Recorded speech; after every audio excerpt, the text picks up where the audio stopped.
gained 10 pounds eating the red and the green M&Ms, bro. I gained 10 pounds so quick with all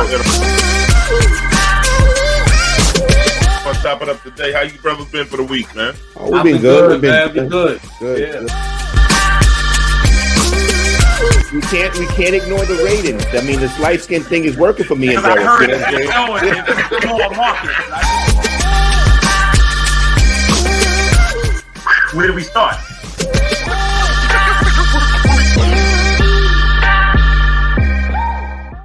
Yo, what's up? Welcome back to Let's Chop It Up. Please follow us on Facebook, YouTube, and Twitter. Like and subscribe. Tell a friend, and ring that bell and make comments. The good, the bad, and the ugly. And these four brothers will give back to you. My brothers from another mother, man. I haven't seen you guys in a minute, man. Talk to me. How you feeling? What's up with you, Derek? Hey, man, I'm all good. Just taking a slow motion. One day at a time, so to speak. Enjoying this weather today, man. I hope we can keep this going and string a few more of these together. Nice mild weather, so I'm happy for that. Just spending a lot of time with the family, of course. Got my boys now into exercise. So now, the kids don't really get too much exercise. COVID just kind of erased 2 years out of them, you know what I mean? So I was hoping, like, the way I had it planned in my mind, like maybe they could get into a sport or maybe they could do some other stuff. And I guess we just lost 2 years, So now they're 13 and 11. And I don't know, maybe somebody else could hear me, but I don't know. I feel like maybe I waited too long or something because maybe I lost 2 years, maybe it's too late for me to get into a sport. I don't know. But anyway, I'm getting more into exercise, so I'm taking them to the side and just kind of getting them to do their push-ups and their sit-ups, start taking fitness seriously. Just getting used to moving and everything. So we've been doing pretty good with that, last few days. We took a couple of days off. I let them relax a little bit. It's a shame though, man. The boys couldn't do 10 push-ups, man. I remember when I was that age, that was it, but I didn't want, I guess I'm just trying to get them into the right frame of mind, so I'm just get used to it. So other than that, man, that's it, That's good, man. Listen, man, I got kids that got cholesterol. They 10. These fat little got fat fucking thumbs. These fucking fat ass fucking little kids, man. I'm serious, man. I'm glad you're working these kids out. Yeah, man, we got to. Niggas got blood pressure pills. You know what I'm saying? You got blood pressure pills. You 10. What is it? Algebra stress? They got hot. Sweating. You see the salt all on their shirt. That's when you get older, you see salt on your They got salt and shit, man. Hey, man, I feel you, but that's it though, because I'm looking. It was so easy for us. We just kind of go outside. There were a million kids outside, and I'm looking for the kids in the daytime. Like, where they at? They're not nowhere, man. They don't ride bikes. You don't see bike crews anywhere. No, that's what I'm saying. Shit, man. Oh man, must have been about 10 of us, man. We'd be all over the place riding bikes, man. We were everywhere. Yeah. We didn't have the iPhone then. That's why. No, they can't play tag. They got a shape. Can't hide. They Derek, you play handball? You play handball, Derek? Of course, handball. Take them today. Handball is what you played while the basketball court was full. All right? Exactly. Yeah. You know what I'm saying? Derek, get them on that handball court, man. Yeah, we gotta find one. We live in the suburbs, man. Come on. Go to Massapequa, man. Go to John J. Burns. Go to Massapequa. Oh, man. Yeah, I bet you they got that shit in Wine Dance. The Brooklyn of Nassau County. Brownsville. Yeah, that's true. Everything's good though, fellas, man. It's the highlight of my week, as I always say. I'm glad to see y'all. Glad to be with you, man. So let's have a good show, everybody. Thanks for showing up, everybody, as well. Yeah. So what's happening, man? Rob, what's going on with you, man? What's happening, Robbie? Not much. I'm with you on the weather. I was enjoying the weather today. I got a little upset. I was leaving the gym today, and I decided to get my wife's car washed, right? So I pull into this car wash that's kind of by the gym. I pull in, and all of a sudden, I noticed that a car wash, and I'm not exaggerating, the car wash was $35. Oh, no. God damn. And when I saw that, I looked over my shoulder to see if there was a car behind me because I was going to back the fuck out. And I said, no, I'm serious. And there was a car behind me, and then there was another one behind him. And I was like, I said, I don't want to pay $35 for a car wash. This is crazy. Yeah. This inflation thing is really getting Nah, out of it's still hand. getting- Yeah, everybody riding the coattails. Yeah, Yeah, people taking It's Jesus. advantage. People taking yeah, advantage. no question. So I wound up going through the car wash or whatever, and I'm not lying. When that car came out the other end and they pulled it over to the side and started drying it, I didn't even know it was our car. I was like, yo, they cleaned the shit out that car. $35. Yeah, for $35, they should have gave me new tires and everything too. That's not bad. Yeah, but that inflation thing, it's just getting out of Monique. control. What up, Mo? Hey Monique, how you doing? But you know, me and my family, we've been bowling this week too. You know, Thank you. and oh, I missed that one. Hey, But what you up? know, we went bowling this week, Nice. and you know, kids think they can bowl, but Mo. they're not taking into consideration that the rails were up.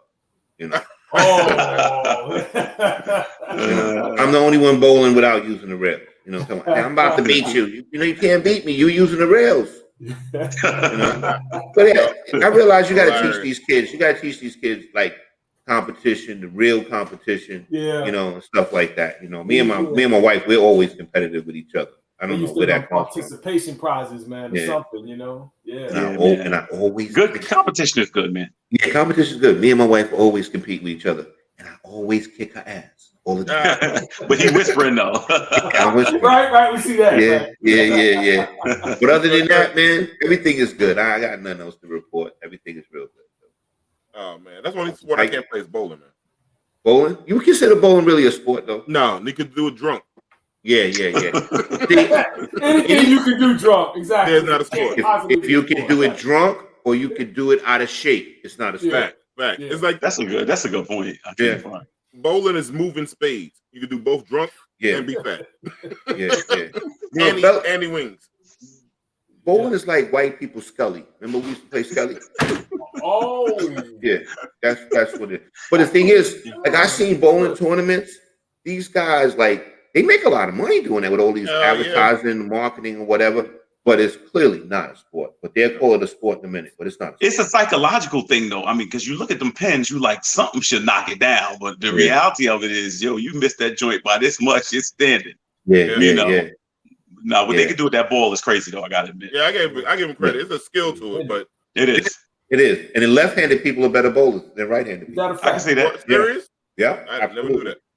Yep. Yes, seems like pitching. Seems like pitching, just the way it goes. Exactly. Yeah, it's just like that's another position you play on the field where you can be out of shape. Pitching.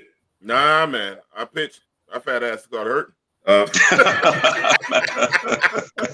Do you want me to respond to that, D?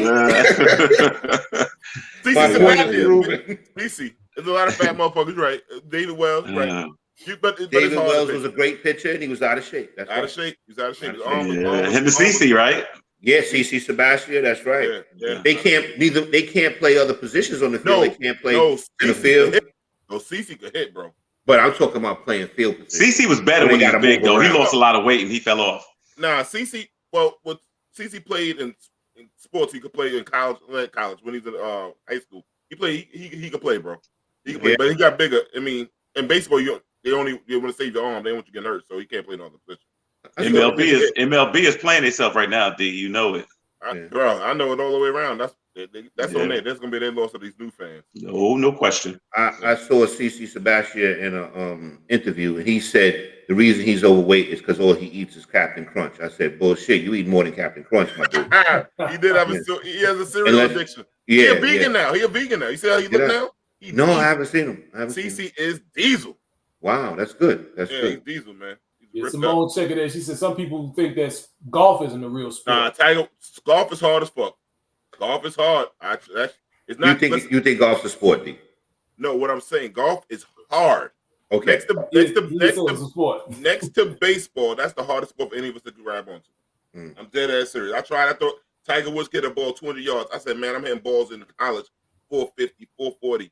Man, I got on that shit. I was hitting that. It's so much to that golf, trying to hit that golf ball, man. That shit is hard. Technique. No, don't get me right. There's technique to hitting that ball like freaking almost half a mile. You know what I'm saying? There's definitely technique to it, but I don't consider that a sport, though. No. Oh man, I can't watch golf to save my life, bro. No, it's boring as hell to me. If Tiger's in it, I can watch it. If Tiger's in it, I can watch it. Fuck Tiger. I don't watch no Oreo. No, you don't, because you don't like that he married to the white woman at one point. I'm That's what it was. No. Before even married to the white man. I mean, white woman. See, don't break no news on this channel. Don't break no news, brother. Here comes the scroll. We start early. No. What I'm saying with Tiger, anytime somebody deny that they black and they look just like us, that motherfucker's same complexion as Rodney. I feel you. I agree with that. I don't care about his. I'm just talking about his skill. I mean, all that other stuff, you know. I want him to lose every time he came out. Collarblanese or whatever he said. He rolls with Trump. I want Tiger Woods to lose. You go down the Jersey Turnpike with a nice car, they'll show you about Collarblanese. Exactly. Swimming is a sport. Swimming is a sport, without a doubt. Swimming. What I think is the biggest ripoff out of all of them between Bola is car racing. That's engineering. I don't think diving is a sport. I think this is the thing with the I think diving is no joke though. We're not saying it's not a joke, but it ain't no sport. And as far as the cars are concerned, I just give people credit because they watch a car go around a circle for 1,000 times. Yeah. Like, I don't see how they do it, but real Carson fan try to explain to me. It's about the G forces, all that stuff. I'm saying, bro. I can't see the G-force though. Me either. And I know you gotta grip the car and all those other. I'm like, I get it, but it's about who got the bigger bank makes the better car. But pole position won't slide at the arcade back in the day. You gotta see how tight them dudes be up on each other, man. If you don't know, man, I get that. I get that with the wind. Kill themselves up there, bro. Puerto Ricans drive like that in the Bronx. he gonna get that scroll. He gonna get that scroll. He aiming for it early. He want to get out the way. He want to get out the way. He want to start a new record. We live in New York. There's a whole bunch of brown people. We can go down the list. They drive like no, please don't go down the list. Don't do the list. Don't take the list. Don't go down the list. Because what's gonna happen, at one point of the list is gonna make me jump in and we both get the scroll. It's the people to wear these things with the minivan. Don't D. I'm asking you. I'm asking you, D. Please. I'm just saying. I'm just giving everybody. Oh, I thought that was it. Yeah, I did too. I did too. Most of NASCAR is in a real sport. It's just driving around the circle. Yo, Rod, we got to come up with a scroll warning. We got to come up with a scroll warning where it start flashing when you go scroll. Like, that's a good idea, Kelvin. Yeah. Like a warning thing for him. I got to send my agent to talk to Jamie about that. Yeah, like this. Here come the scroll. Yeah. Hey, listen. I'm just saying, man. When he starts getting into the red. Yeah, man. Uber drivers on the Caribbean. Oh, here we go. He's not gonna stop. I'm just saying. He's going for it. He's going for the record. I'm just saying. We got people that can drive like that. And then he doubled down on it when he said, "I'm just saying." Like, and you know what's so funny? He won't even say no disrespect. Right, that's what I'm saying. He just coming straight out with it. He got too much pride for that. He got too much pride. Because you know why? He means disrespect. That's why. No disrespect. No disrespect. I'm serious. Go ahead. All right. Well, let me say how things been going for me. First of all, let me shout out Marsha. She's home recovering. So everybody, she's a loyal Let's Chop It Up listener. So shout out to Marsha. Give it up to Marsha. I want to also say I had a funeral to go to this past Friday. It should be Saturday. So that was tough. My nephew flew home. He's now going back. So I took him to the airport at 4 this morning. So I've been up since 4, but you know how it is. You know how we do.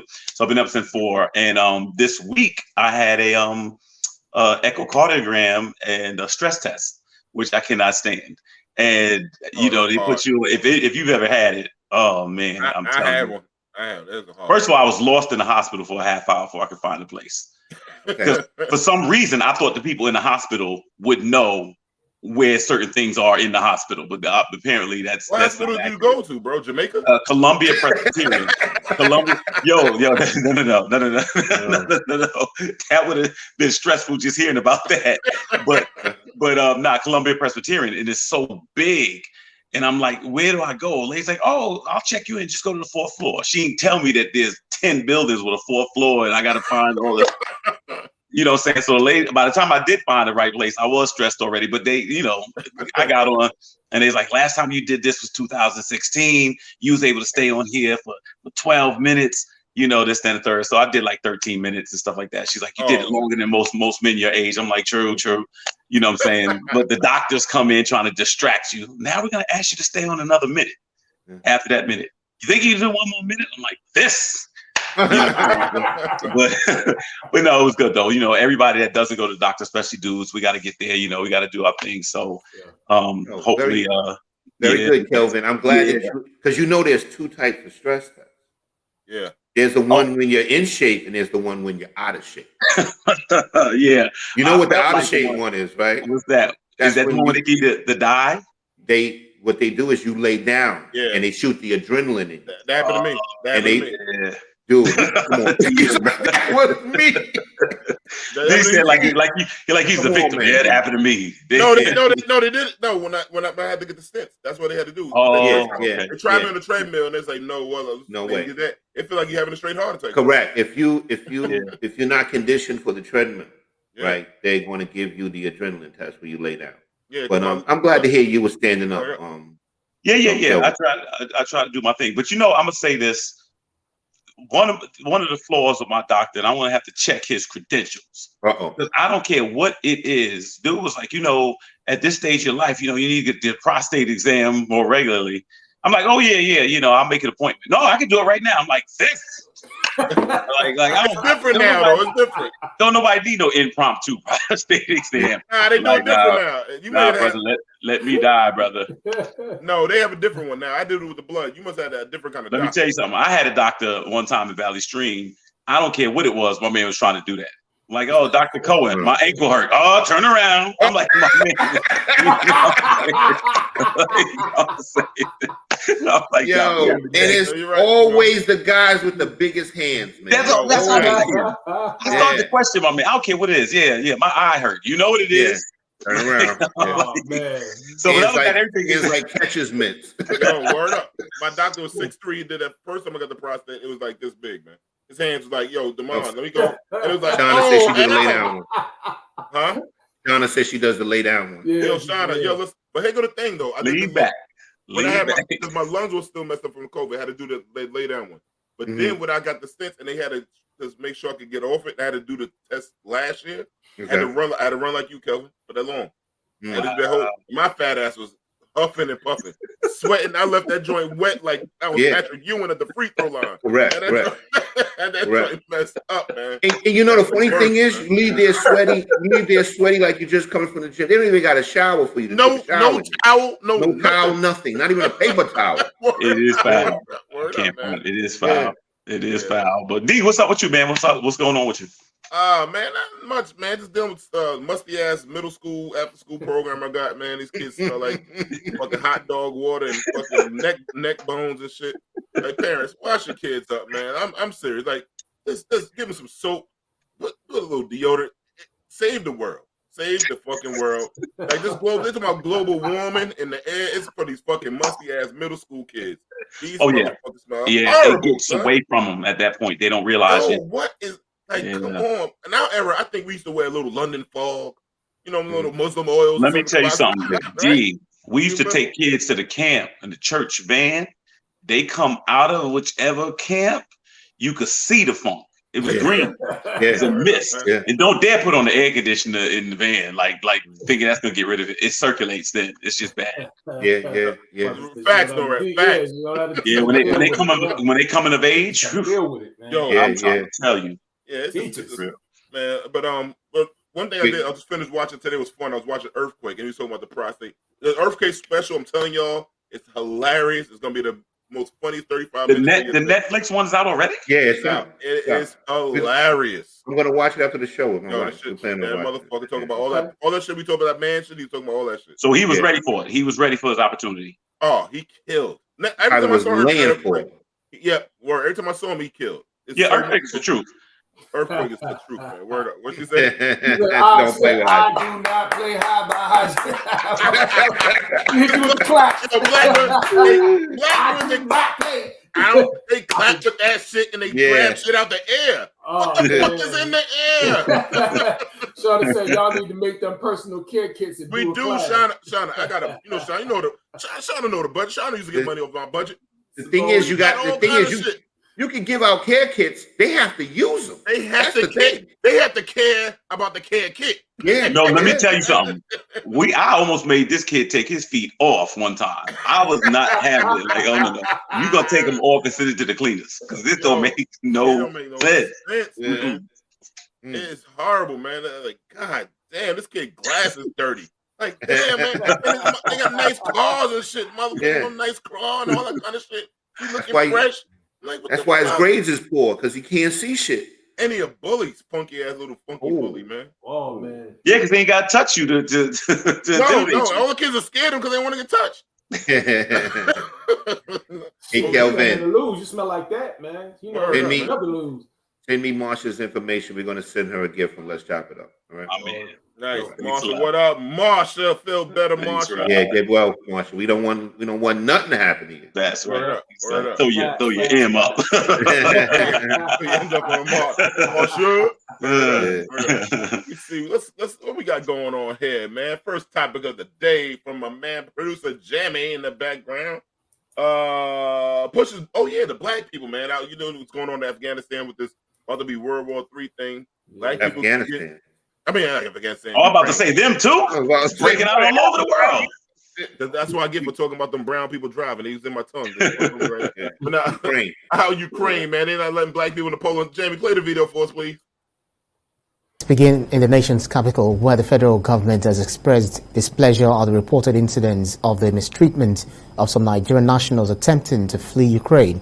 In a statement on Twitter, the president's office said Ukrainian police and security personnel had reportedly refused to allow Nigerians to board buses and trains heading towards the Ukraine-Poland border. The statement said one group of Nigerian students who had been repeatedly refused entry into Poland had concluded that they had no choice but to travel again across Ukraine and attempt to exit the country via the border with Hungary. President Buhari's office urged that all foreign nationals trying to cross over to Poland should be treated with dignity and without favor. A total of 4,000 Nigerian citizens are still stranded in Ukraine.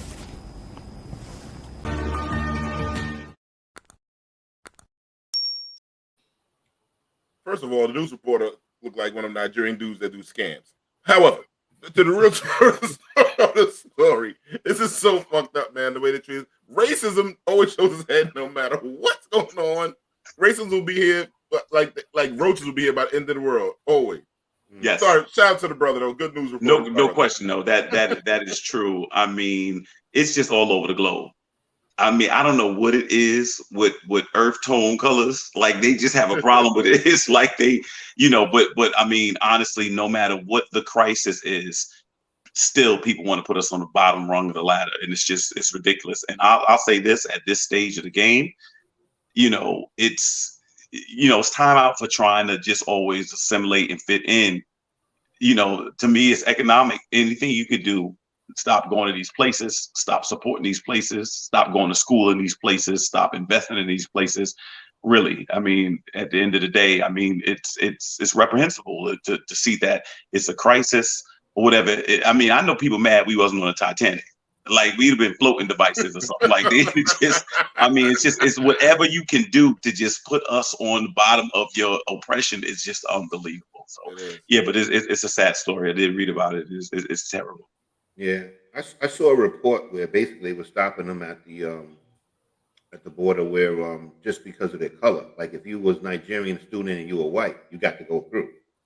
So basically they would just base it solely on color. Right. Where they were stopping people. And I think they said they needed certain credentials, and they found out that was true. Yeah, if you didn't have a passport, yeah. If you didn't have a passport for Poland or something, they said you couldn't go through.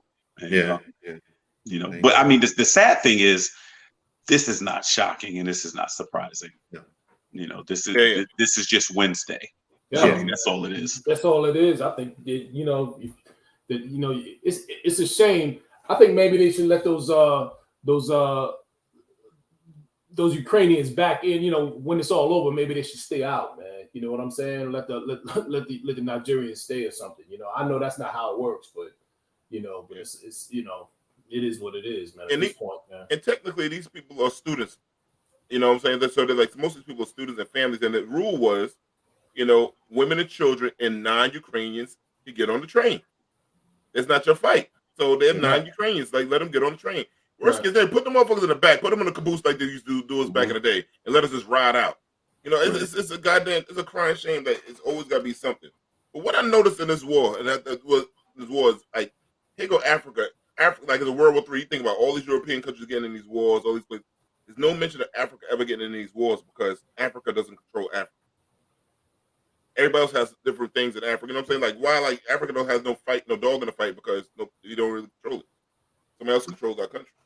Like, it's a crying shame. Like, they have power. Say, yo, we can help y'all out. Right, definitely. You know what I'm saying? Like, but it's fucked up. Of course. All right, y'all. My phone's on vibrate. Goddamn, my big son. As Shauna said, even in the face of war, they discriminate against us. It is true. Mm-hmm. In the face of anything, anything is a good enough reason to do it. What in the world happened that made everybody hate black folks? Simone, that is the $1 million question. If you could ever come up with that answer and bottle it, put it in a book, you'd have a bestseller, man. Let me tell you. What was it? Let me see what she wrote. She said, what in the world happened that made everybody hate black folks? We created everything. Being the first, being lovable, having the best continent, best skin, the true religion. You want me to keep on going on? Mansa Musa, richest man ever in the world. Shauna says that. That's it, Shauna. Fear of us coming back to what we truly were supposed to be. And that's what it comes down to. Oh, definitely. I agree. Gotta be it, man. It's gotta be it. It's gotta be something, It's a shame what's happening over there, man. Those people, it's just a perfect example, man. Just why, we just catch hell everywhere there is. And even in the face of war, so. But not here on Let's Chop It Up, because we're not trying to hear all that. Yeah, man. There you go. But speaking of some motherfuckers that should have been over there in the war, man charged after breaking into the Bronx police station, NYPD station. Only in the Bronx in Florida can some shit happen like this. I'll let y'all take it before I segue. I think, Rodney, you should be an expert on what make a motherfucker want to say, I'm going to break into the precinct. I'm not an expert on the motherfucker breaking into the precinct. I never heard of that in my life. I never heard of somebody. Rodney said, "Don't put me in this shit." Yeah, I mean, this is outrageous. Like, I don't know, maybe he was dying to go to jail, or maybe crime is so bad in the Bronx he was seeking for like a safe zone. I don't know. No, the rent too high. Well, maybe the rent too high, need a place to stay. I don't know. But when I heard about it and tried to look into it, they had no reason why he even did it. They basically tried to just climb into a window of the precinct and just broke into the 5-2 precinct. Yeah. Do you think he was too high and didn't know it was a precinct? I don't know. Well, I don't know if you ever saw the 5-2. It looks like a building. Correct. It looks like a housing. Like it looked like a house. Yeah. But I think. Wait, which one is that, Rod? It's the 5-2 in the Bronx. Wow. Rodney, let me ask you a question. I always wondered, precincts always look dreary. Is it like it's like they're always gray inside? They just always is it supposed to be like precincts in New York? Yeah. Oh, okay. Like if you go to LA, the precincts they look nice. They look nice. And all that stuff. Yeah. Don't ask me how I know, but they look better. Jonas said he wanted 3 hots in a cot. That's what I. And he didn't want them to have to come get him. He didn't want them to have to commute. I mean, I've never ever heard of that ever happen. I think D is probably right. The man obviously is just high, unless he just wanted to go for the record. He wanted to just impress y'all to say, look, everybody else, you got to come get him.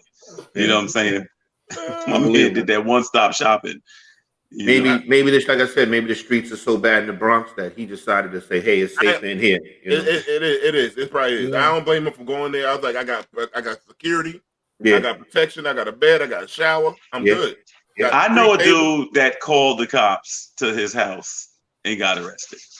Oh, that happens all the time. That happens all the time. Yeah, that happens all the time. Yeah, I mean, but it's called you think you're right and you wind up being wrong. That's exactly what it was.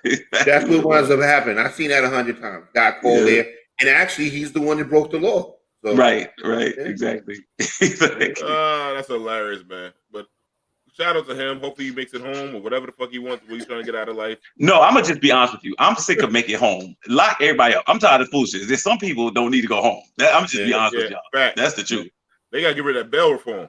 They do. I mean, today. I know all the woke people gonna come after us for that shit. But y'all can be woke, whatever. I'm just tired of it. Some motherfuckers need to stay in there. I'm trying to tell you. Well, if they feel that way, they're not woke. They asses asleep because they're not realizing what's really going on. That's it. I'm telling you. Yeah, man. Hold on. Oh yeah, Bill. Okay, Jamie. Here we go. Oh, this is a good topic. Let me see this one. Is it a must? This for the brothers for a man to ejaculate when he's having sex? Jamie, play the video for us, please. When I'm having sex with the woman, I don't release. It's about her having an orgasm. My semen is my life force. Oh. And what happens is when you keep it in your body and you retain your semen, this is what allows men to practice sacred masculinity. So you ain't nothing. How long? It's been quite some time, but I have wet dreams. You gonna end up pregnant or something? I don't know what that. Wait, he says he's preserving his life force. He gonna be mad. That's what he said. I thought you supposed to ejaculate to make more life. Well, if it's denying you of life, then I'm just letting you know I'm as good as dead. I'm as good as dead. I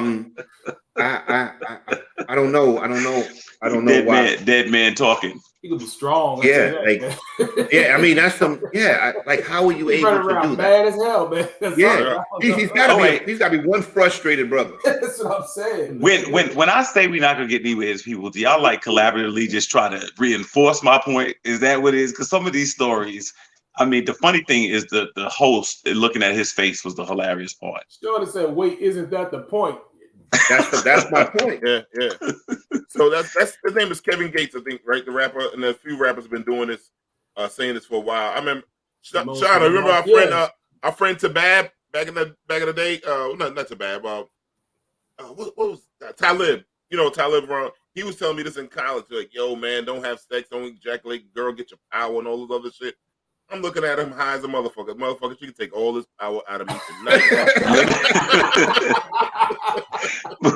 Drain the power out of me. Did you say you had a friend named Talab? No, Shauna, put in the text. Shauna, I don't want to say his government name. No, I was just curious. So we just sped right by it like it was Jim or Bob. Okay. It was T Mad and Shauna. If you put it, what fuck was kids? Okay, no, just all right. Just want to make sure. He became a god of the earth. Oh, okay, got you. Okay, I think I know him. Do you think women would have a problem with being with a man that won't refuse to ejaculate? Yes, they would. They would, right? Because the women want to always make sure that you please them. Correct. Like they pleasing you or something, right? Yeah, they always want to make sure. Like they was. That's it. See, Sean know what I'm talking about. That he was on some weirdo shit, man. Tell me this back in '92. I said, shit. Now with all these babies I've been carrying all these years. Yeah. I just want to say on this show in particular. It's not our finest moment as a people as far as stories is concerned. I just want to say that coming off the heels of Black History Month, I just want you to know we took it in another direction. Yeah, he's on some. He's trying to find himself. That person that was speaking, he's always trying to find himself. I get it because he was suffering from depression and all this other shit like that. I get what he's going, but that's why he's going through it because he won't release. No, Simone. This is a friend. This is a personal friend of mine. No, not the rapper. Not that one. Not the rapper. We got another one. We got another one that's a 5%. Well, I don't know, 5%, 2% milk. I don't know what the fuck he is. Some fake shit. Why you say 2% milk? Oh, damn. She said, we dated. He was full of shit. Where?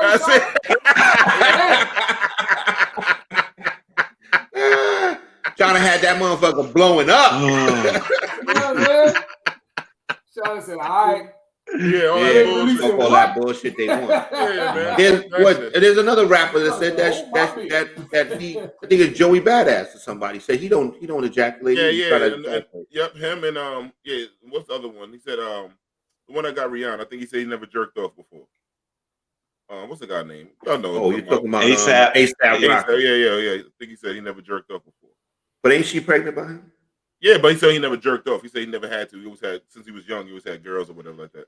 Okay, this is what we talk about. Didn't ASAP Rocky go to jail too? Yeah, over in one of them countries, right? He did some shit in them countries. No, right? I think Yeah, he had a yeah. charge. He Was caught it a charge, Switzerland? spent some I time. thought it was Switzerland or He got something. slated somewhere. We got locked up in Europe somewhere. I don't know, Okay. but listen, man. Okay. Yeah, that does sound kind of familiar. Yeah. Listen, man. I like Right now, I'm hearing hoping for a Kodak Black story or something. I don't listen, man. I'm gonna have me some fun. Like, listen, no, I'm not gonna save all of this right here and have blue balls. You still ejaculating, and you just said he had wet. He just said he had wet dreams. It's still coming out, bro. So Yeah, it's still coming involuntary. It's still coming out. First of all, you're too old to be having wet dreams. That's the problem. Start there. Yeah. See, if it's gonna still come out when I'm in the bed, I might as well let it come out on somebody or in somebody. The wet dream is proof that it's supposed to come out. Listen, it's gonna come out in somebody or on somebody. Oh man. That's what I ain't letting that shit come on my own ass and my cheeks. No, fuck that. No, I'm gonna come on somebody's backside gonna get this, or somebody's front side gonna get this. I can only imagine if I said that to my wife. I'm saying, listen, I'm trying to preserve my life force. She said, don't come here with that bullshit. Sacred masculinity. She gonna kill you. Yeah, she Your life don't come here with that She's nonsense. gonna kill you. Yeah. Fuck that shit. I ain't never heard Yeah, of the that. force be Sacred with you, brother. masculinity. Yeah, Sacred yeah. masculinity. Damn, Word. bro. You know. Another situation of somebody just trying to create something to talk about. No, that's what I'm saying. Yeah. Yeah, You know, he so always I'm trying to be different. I don't think he can't make any music. I ain't want to say nothing because I'm on the show, so I got to go along. But I was We're sitting gonna there go like, with that, Simone. We're gonna go with that. Let's go. Okay. All right. Okay. Jason We give the audience what they want. yes, and some of the staff members. Jason Lee in Hollywood Unlocked explains why they falsely reported on Queen Elizabeth's death. So for people that don't know, this guy went out there, and I remember people started sending me Queen Elizabeth's dead, and I'm like, why ain't pop up on CNN? Why ain't pop up on my MSNBC? You know, something, even Fox News. It was on the Natives Network. Black News Channel. Who is this guy? So he's basically he's a big blogger and social media influencer, and he try to be the first one to report stuff. And well, I used to watch the show because Melissa Ford used to be on it. It's called Hollywood Unlocked. When she left, that was it. And you know, he's a dude that I guess started the show. But to me, like they say, people are more interested in being first than being right now. Mm-hmm. So when it comes to breaking some story or something like that, people jump the gun. So what they did was they just assumed, they put two and two together. Supposedly, I guess the people that usually guard her was summoned to come. She had they had just found out she had COVID-19, and so as a result, they just assumed that this was it, and they want to jump and announce it first. So they jumped the gun, and people don't wait for things to be confirmed. Everybody just wants to get whatever views or likes or whatever, and that's what they did. Yeah, that's what it sounds like to me. Like this was a thing to get views, likes, and subscribe. And don't we always talk about that here when we meet? Talk about what sources, what substantiated it, what confirmed it. Correct. You know, if you heard that, you know, Ray Ray's House of News is the first to break the story, you know, to keep looking. Yeah, and we have Shauna. Yeah. right. Exactly. But the thing is, like, you know, and I when this story came out, and I saw like somebody, I ain't gonna mention some of the names, but they see super pro black guys, and they say, "Oh, we know the true story." And they're like, "How the fuck do y'all know the true story? How do y'all know?" Like, you know, before, like, they got a man's, and I remember Fat Joe said, like, "How do we all know all this shit that must be going on in the White House? Like, y'all got somebody in there. You on fucking Webster Avenue, bro? How the fuck you know?" Hey, how do you know? Like, speaking of the White House, did you catch the State of the Union? Nah, I passed up. All I can say is you was right. That's all. But I'm sorry. Go ahead. I was right about Kamala. Which one? You right about the administration. I hate to say it, but go ahead. Listen. Y'all went for it. We just wanted Trump out. We got what we wanted. That's now right. you got a lame duck. I'm sorry. I digress. But this guy. I don't know, man. Just go to journalism school 101. It's like we're not even seasoned journalists here, but at least we try to do our fact checks and we do our homework. But today you don't need it. Today this is about just throwing information out. It's content. That's all people want. It doesn't matter, and then it'll blow over the next day. To be honest with you, who really listens to them enough, or any of us enough? No, if you do mess up like that, followers though, bro, 100,000 followers. But see, that's the thing. Admit that you're wrong though when you come out. Like the Post would say something, they had to come back, change the story. Just retract it. But see that, but that's the thing. He's not a journalist, bro. Correct. He's a It's blogger. not a legitimate He's like news you and me. organization. You know, he's not exactly. He's not a legitimate news organization, and the legitimate news organizations are now in competition with the bloggers and you and me and Rodney and everybody. Correct. You know what I'm saying? So now they just got all they got to do really is just. And why do you think they just report what's already being put on the internet? How many times have you watched the news and they talk about the new, you know, viral video or whatever? You know what I'm saying? That's letting you know right there. That's where they're getting the news from, bro. News to these young people. Just don't try to be first, just to be right. And what was the big thing years and years ago? War of the Worlds. Remember that? You remember that story back in the day when I think it was Orson Welles came on and people didn't catch that it was a story he was telling and thought the world was ending or something like that? Or we was at World 3 or something? On his radio show. That's a long time ago. Oh, I think it was that the Martians or the aliens. The Martians, that's right. The Martians. Yeah. People really thought that was really happening. They really panicked. You know what I mean? So it's the power of media, and it's even more powerful, more pervasive, and there's less and less centralized control of it. So everybody can everyone's got an opinion, and everyone's got a voice, and anybody can be famous and well known at any moment. So you know. And Derek, check this out. When I was in high school, right, I made up a story that a player on the Knicks was traded, right? I made it up in first period. By about fifth period, somebody told me they heard it on the radio. That's what it is. Yeah. But Sean was right. Yeah. She said that's why they're getting sued for defamation. Are they getting sued? Yeah, that one girl got sued by Cardi B. Cardi B, yeah. Okay. Cardi B. Yeah, sure. There's still defamation laws for a reason because now you're causing someone harm to their reputation. You know, But see, we govern ourselves. We send a scroll. Yeah, you go. Fuck y'all, man. Yeah. It's only just one of us getting it, but we still govern ourselves. Hey, Kevin's right behind me, comrade. Derek never got one, I don't think. No, mine are in arbitration. I'm still challenging mine. I think I only got one before. That's it. I think I only got one. I think so. Yeah, D must not have been feeling well that day. Yeah. How you worried about my numbers, D, when your number's so high? Oh yeah. He the Steph Curry of scrolls. Ain't nobody gonna catch him. That guy's hitting 3-pointers consecutively. Yeah. I haven't got one last week, and I'm going for it tonight. No, D, you getting one tonight? We ain't have no back to back. Ain't that hot? Ain't that crazy of a story? Let me see. The Caucasity. These white crackers.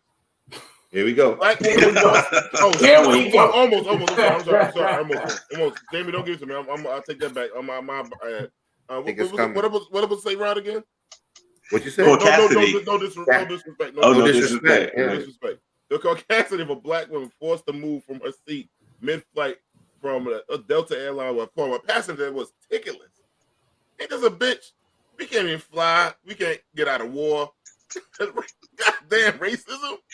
Can't sit in the front of the plane now. Can't sit in the front plane. Can't sit in the back of the plane.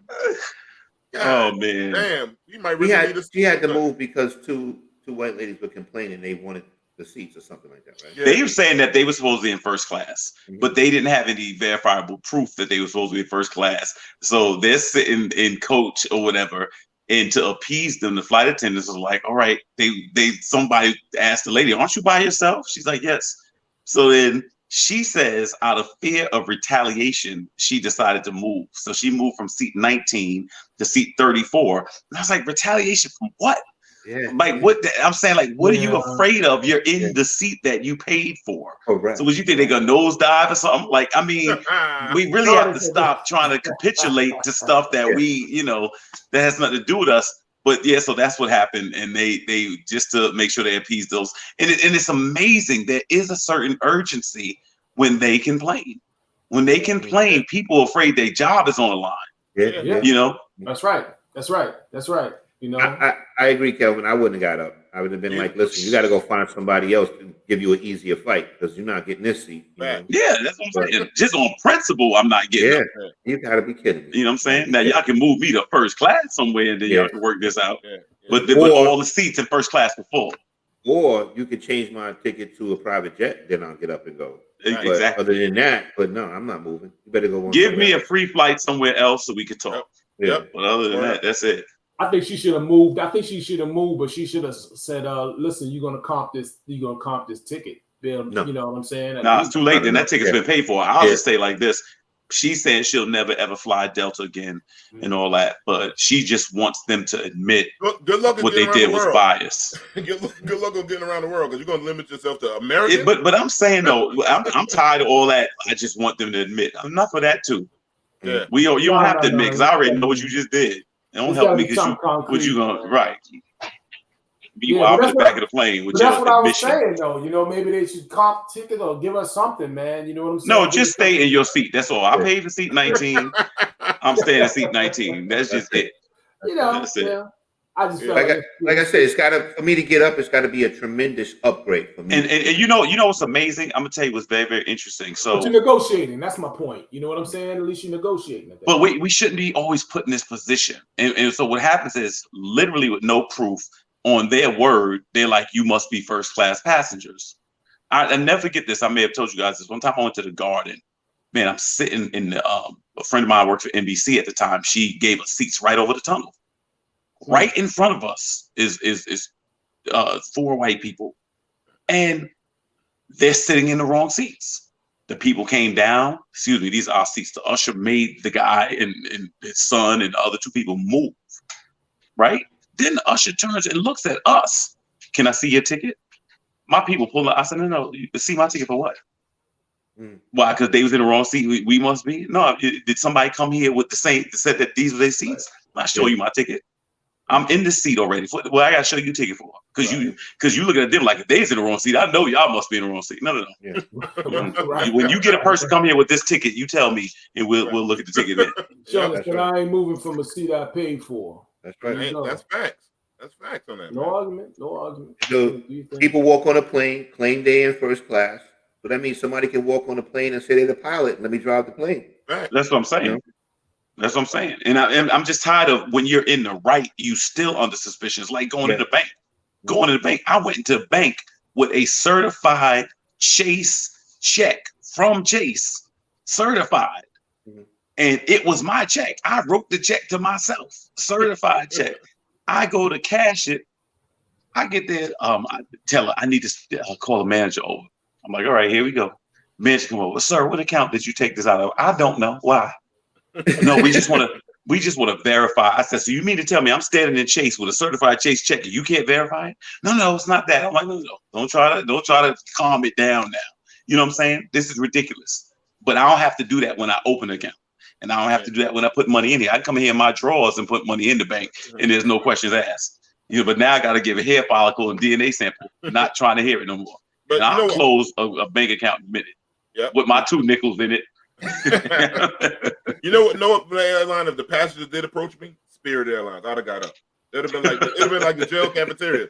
You want your cornbread? I'm like, nope. Any Spirit Airline passenger, I'm out. Bonnet on. They got bonnets, I'm out. Now y'all got black Air Force Ones, I'm out. Y'all can have this shit. Fuck this shit. I go to the next shit smoking. Fuck that. I'm fucking no smoke with Spirit Airlines. I don't even know if I ever see a Spirit commercial. Do they have commercials? Do they?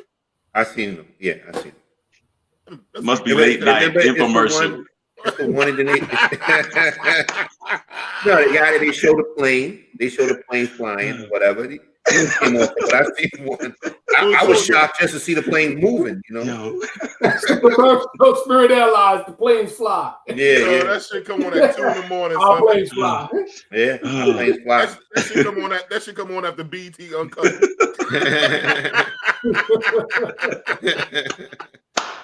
Spirit Airline. I ain't never seen that shit at no halftime. Yeah. No, now they gotta pay too much. Yep. I'm talking about I never seen that like a St. John's halftime. Yeah. Spirit Airlines got commercials? Yeah, they got a slot too where you can put your Air Force Ones in front of your seat. And they give out a free bonnet for you to go to sleep. They give you a discount, you bring your own chair to the fucking flight. Yeah. Spirit Airlines. I would never get that. They don't have seats there. You bring your own chair and they give you a screw gun to bolt it in. Rod, they give you a beanie bag. A beanie bag to sit on this shit. They be like, hurry up with the screw gun. I gotta screw my chair down. Spirit Airlines. Oh my Lord, have mercy. Where the hell are we at? Okay, the first black-owned restaurant on City Island brings seafood and soul food to the Bronx.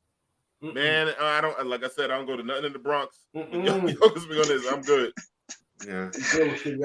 I'm going to shit in the Bronx. That is commendable though, because first of all, don't nobody go to City Island but black people. First of all, so the fact that finally there's somebody with some interest in it, that's a good look. That is a good look. You know, I'm happy for him too. Yeah, I'm very happy for. And that's a great combination. You can get soul food and seafood together. No, I'm gonna go and support it.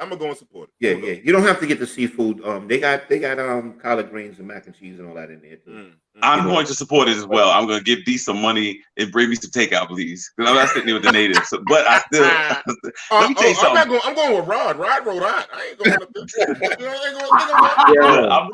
driving your car up there, right? I'm going by myself. Yo, I'll tell you. That motherfucker like 6'3", 280. Let me tell you something. When I tell you that there's certain industries that we just can't support, like the last time I was on a dollar van, the dude got in the accident, D. The driver looks back and is like, does anybody in here have a license? Dead serious. He was I'm not lying. When the cops pulled him over after the accident, he literally was asking people, does anybody have a license? If you do, pass it up. Because he probably had a permit. That's why. People was getting out. No. He wanted the physical license, Rodney, to say it was his. Oh. I mean, your picture's on it. Yeah. If he's got a permit, he can have a licensed driver in the car. Right, but you could get any dude in there and cop be like, yeah, this is probably you. But I mean, that was my last time. Seafood Kings? Yeah, no, Sean is right. It's on Linden Boulevard. They also have a location. Wait, Linden as in Brooklyn? No, it's in Queens. Oh, that part of Linden. Because Linden crosses over into Brooklyn, as D well knows. Yeah.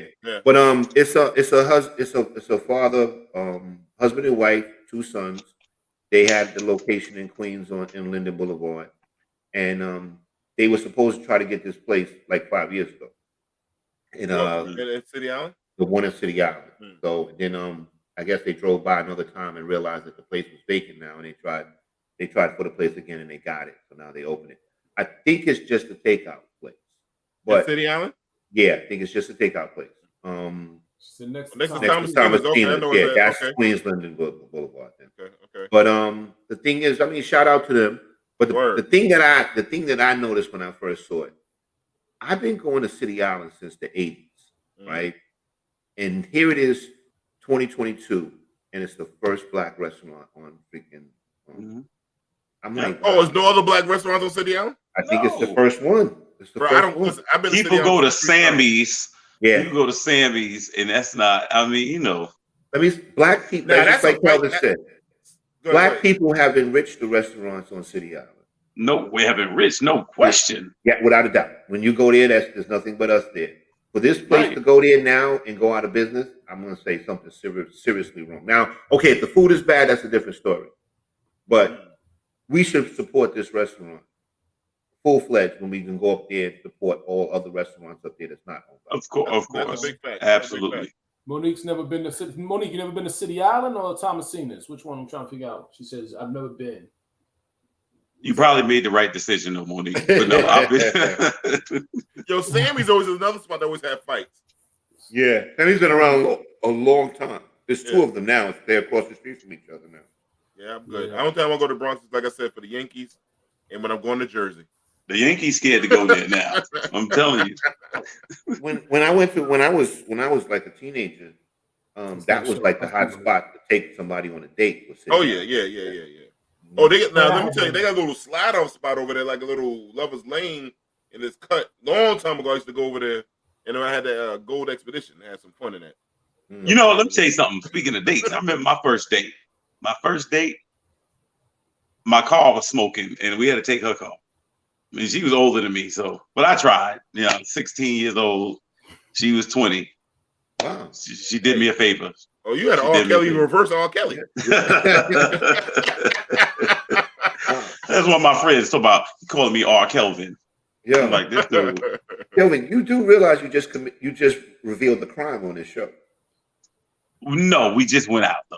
Oh, That was okay. it. We just went out. I like how you cleaned it up. I like how you cleaned it up. I thought I was fly too. Had my little Oldsmobile Omega chilling, where you had to put the tax up there so the vinyl would come down. Yeah. Classic shit. Then let's see what we got next. Snoop Dogg announced a collaboration between Death Row and Bad Boy Records. So what it was, Snoop Dogg and Puffy were talking, and Puffy mentioned like Snoop said about collaborating. Something they should have did years ago. This would have saved a lot of lives. It would have been a lot of great music back then. I'm happy for Snoop Dogg getting Death Row Records. I think I got a young brother now that's about to get a job with him. This came in my office yesterday. So he's about to move out to California to work with some Death Row Records projects, but mostly in the NFT part of it. That's where we're gonna make a lot of money in the NFT section. That's where the gamble on making the money in the NFT section for the Death Row Records. People say, "Who gonna sign the Death Row?" It's not Suge, and they thinking about different shit besides just music. Makes sense. Makes sense. I agree with you. Yeah, I agree too. I think that I think they had this laid out way before the purchase. That's what I really feel. I think that Snoop Dogg and them, I still think there's going to be some bigger things coming from this. That's what I really feel. I think they got a lot of things that they're thinking about. Nah, Shauna, them boys is Shauna said Diddy gonna rob them blind. Nah, man, those are times have changed. People are meditating too, man. Diddy can't rob them. Nah, man. Now, my understanding is this does not include Tupac's catalog, and I understand it doesn't include Dre's catalog. Correct? No, but it doesn't mean it's not coming. It doesn't? No, it doesn't mean it's not coming. The bottom line is that they can probably work out some sort of deal to buy those catalog. Yeah. Okay. Right. No, I mean these are two of the biggest. Listen, these are the East and West Coast finally coming together, man. Yeah, you know something? Maybe. I think Puffy needs it more than Snoop. Yeah, I have a confession to make. Yeah. I got a confession to make. What up, Mike? What's up, Suge? What up, Sugar Booger? I can't claim to be part of the culture. Hip hop left me somewhere in the 90s. Like that's where it started to just time stopped for me. Like I have not gone on to see the rest of the journey. Like the great hip hop artists of today do not move me. But good luck to the rest of the culture. Now you gotta listen to J. Cole, bro. I'm telling yeah, I like him. He is St. John's University grad, brother. I'm with him. That's my brother. It's a couple of young cats that got they got some. They got some. It's a lot of unsigned, guys. I'm on, working with the kids. I listen to some of these kids from the Bay Area. It sound like New York rappers, bro. Really? Yeah. Okay, I can go with that. They got some young guys that spit. Lyrics and beats, I can deal with. Yeah, I find myself making a more of a connection now too with the newer music that's out. It's coming. It's not completely there, but I'm more open. If I feel as though I had to wait, and musically I just kind of had to clean my whole plate. I feel like I'm at zero now. You know what I mean? I'm just open to whatever music comes out, just trying to hear good sounds, man. I don't have any expectations when it comes to hip hop anymore, or any genre of music, really. I just want to hear good music now, that's kind of where I'm at with it. So yeah, I'm looking forward to it. Yeah. Yeah, I'm gonna see what the money wise, that's what I want to see. I want to see how this NFT thing works. I know somebody just lost a lot of money with some guy. Here's the thing with NFT, what I found out. If you have some kind of bad background for a while, I saw this one dude, his stock on his NFT just fell off. Because so he looked at his past, he said something wild on social media. It took all his text messages. His shit went from say it was $1,000, that shit dropped down to $100. So it could be a little touchy with the NFT shit. I didn't realize that. So somebody, maybe Rodney, whatever, break it down. I thought the NFT, the way I've been explaining it, and I guess I shouldn't explain it because I don't know what it is, but I looked at it like it's the title to something. It's exclusive ownership to something, isn't it? Yeah, it's verification that basically it's authentic. You know what I mean? It's like basically, yeah, it's digital art. Like me, you, Derek, Kelvin, we take a picture on the Yankees baseball field, and it's the only picture that's ever taken with the four of us in it or whatever. We have a big enough following, we can get it authenticated, make it an NFT, and then try to sell it. It's an NFT because there's nothing duplicated. Non-fungible token. That's what it is. Yep. Got you. Okay. So D, how does it lose its value though? The guy, because people, it was no demand for it no more, and it fell off. For what I read, okay, gotcha. people the cancel culture got to him, So shit just went like nobody wanted his shit no more. So it's like got you. Okay. It just fell off. So if you bought his shit for $1,000, now you stuck on stupid. Wow. Like the Jeremy Lin, like the Jeremy Lin craze, where somebody bought a jersey for $45,000 and put it in the safe deposit box for Jeremy Lin. And now that shit's sitting in the China wall when you walk out by the number 18 order. China Dragon. All that shit like that, man. Oh, word up. Anyway, Jeremy, go ahead. No, I was just going to say that basically it's going to be big in the sneaker game, like the watch game. You know, like say you wanted to buy a Rolex from somebody in Europe. Basically, you can go on there, look at the NFT, and determine that the watch is legit. You see the serial numbers, everything, and it's guarantee you purchasing this watch is 100% legit. That's what most of it's going to be made from too, authenticating a lot of valuable stuff. You know. Yep. But that's it. All right, Jamie, take us to a commercial break, brother man, for the motherland.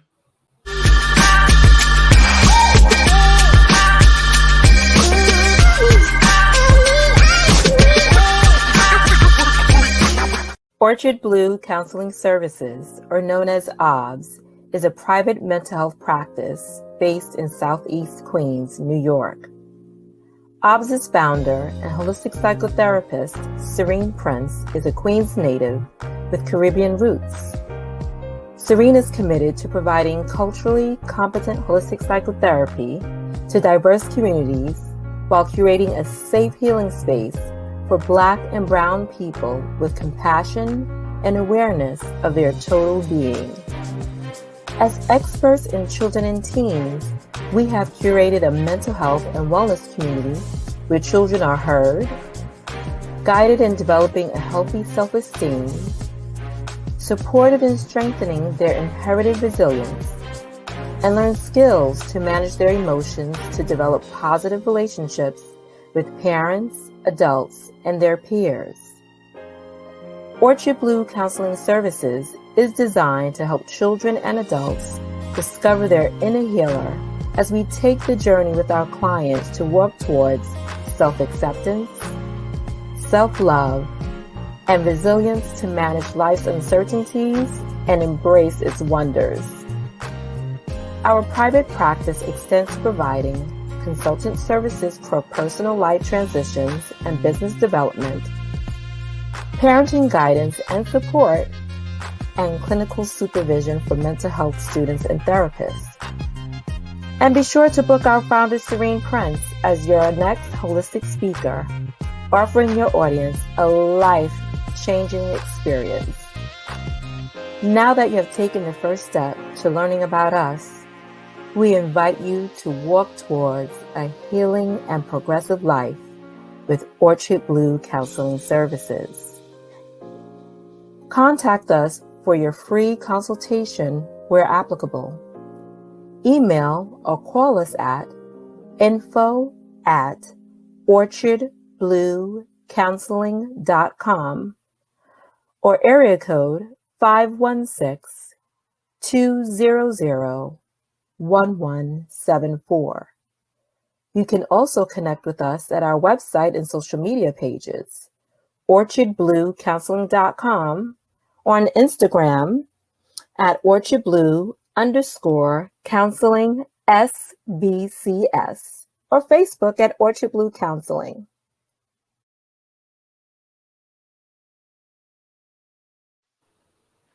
Welcome back to Let's Chop It Up. Please follow us on Facebook, YouTube, and Twitter. Like and subscribe, tell a friend, and we always get back to you on those comments. And Jamie, next time you better tell us only one commercial, man. One of us still in my piss break. You already gave us one commercial tonight, man. What's that bullshit, Jamie? Don't be doing that shit.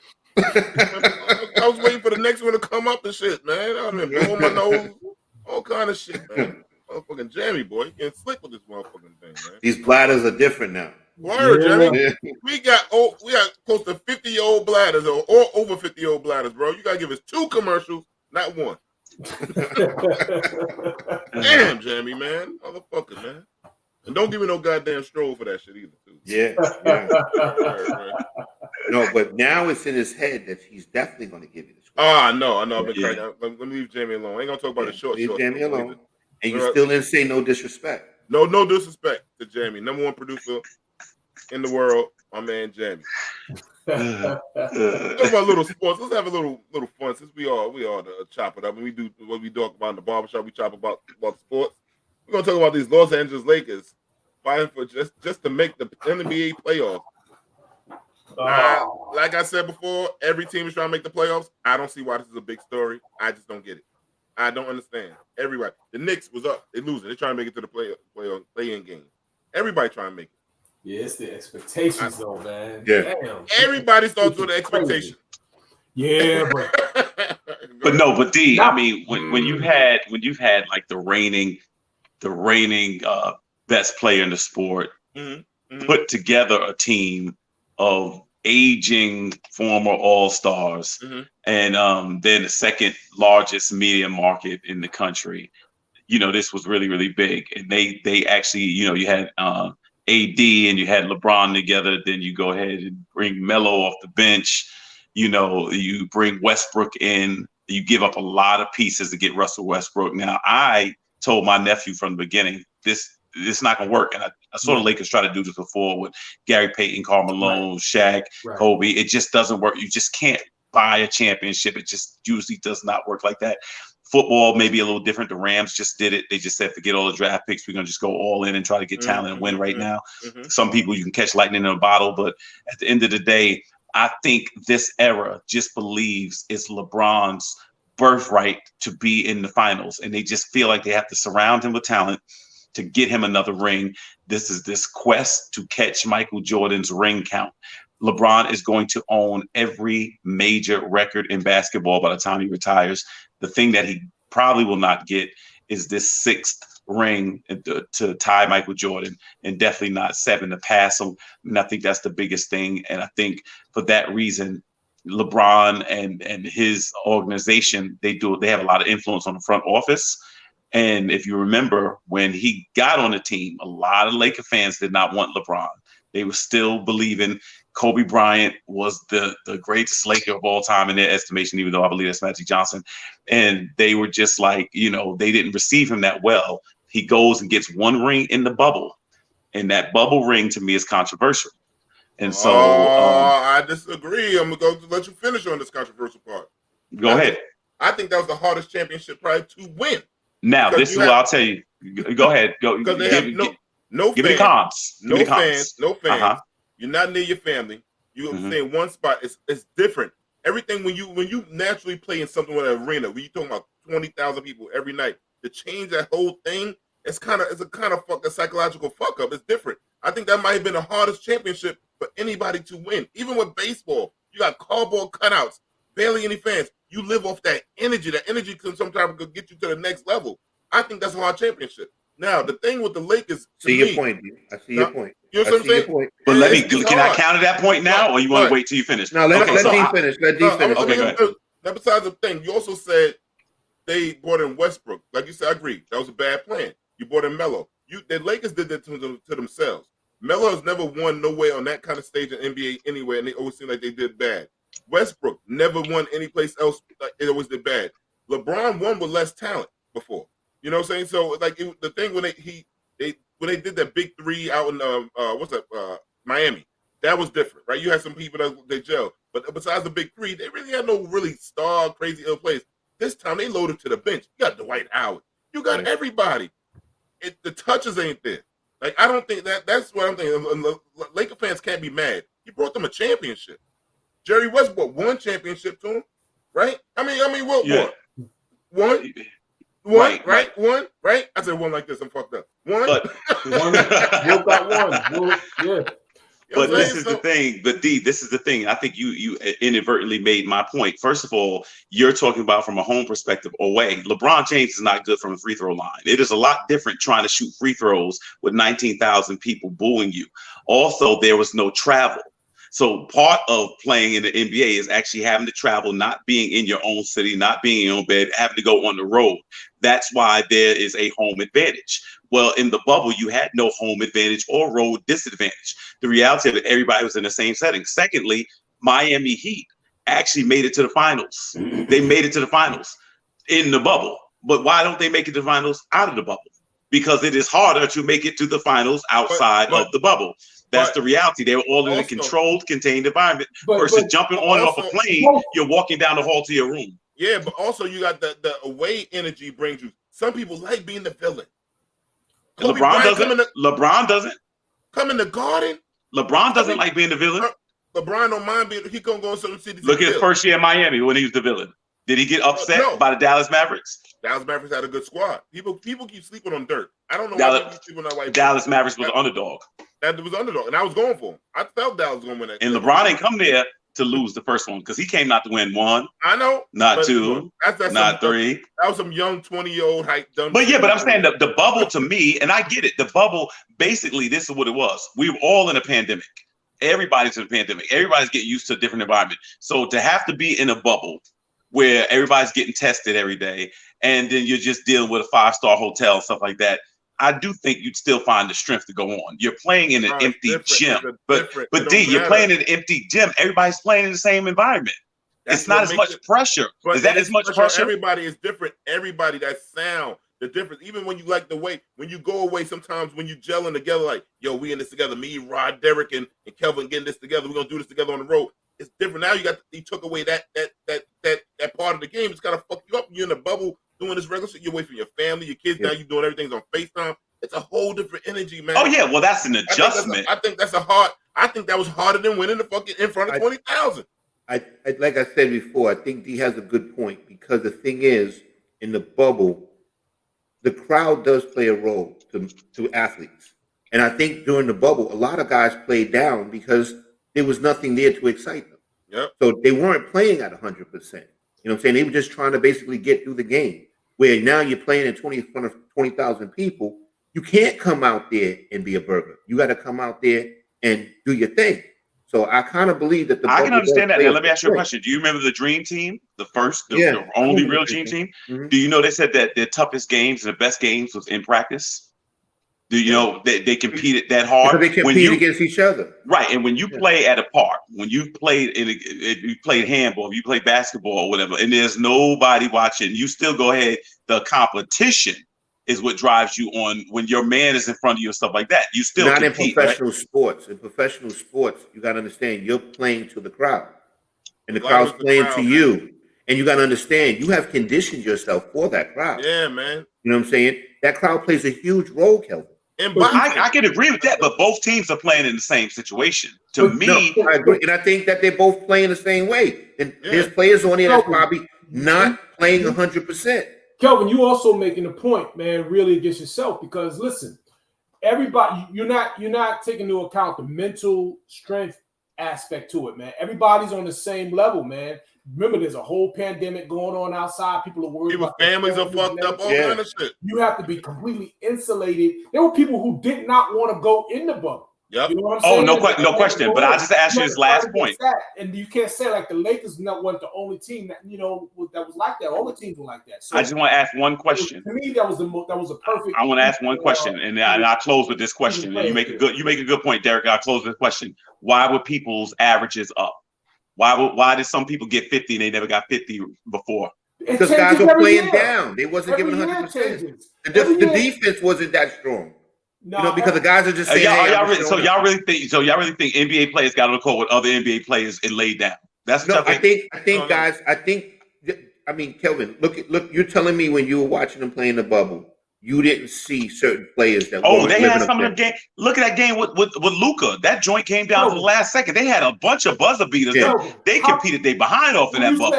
When you say the I didn't see nobody dogging it out there.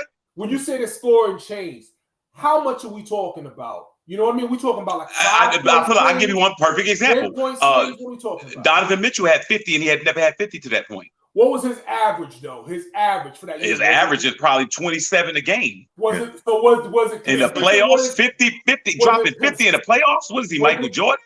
Was he consistent with his average? Like what I'm saying is everybody, you have outliers. In every single season, you're gonna have an outlier game. Everybody has that. The guy that's bench player who's the 8th man, he'll come off and drop a 20 piece, man, at least once during Julius Randle. Yeah, you know last year. Yeah, So at that time, outliers, Phoenix was ahead of schedule. Phoenix didn't lose one game. They went 8. When last time Phoenix won 8 straight games in a playoff setting? Phoenix at that time. Yeah, it just They so made the happened to playoffs, and happen it in the happened. bubble, and it didn't their happen time. outside the bubble. Most teams It don't was repeat, 2020, bro. 2021. It was the wildest time.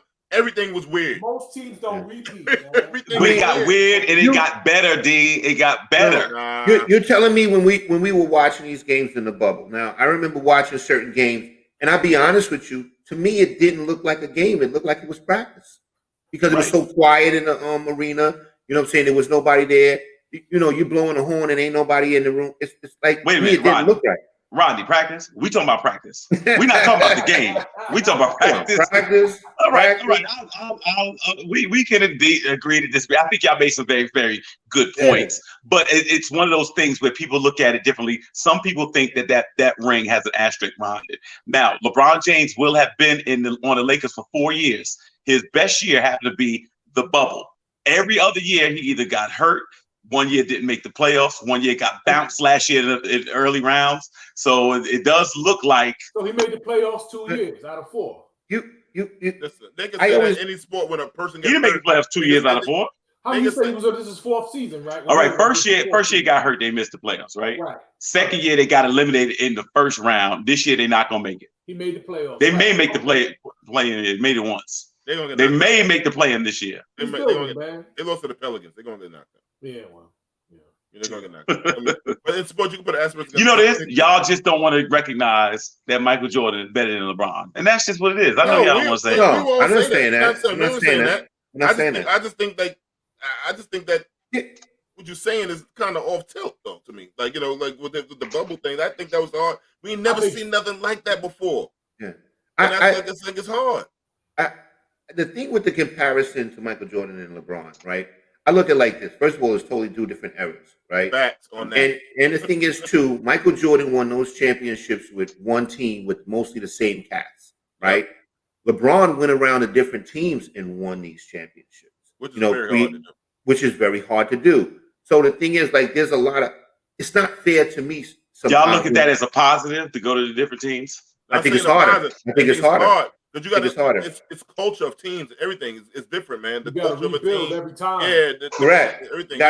You got to find the right chemistry more than once.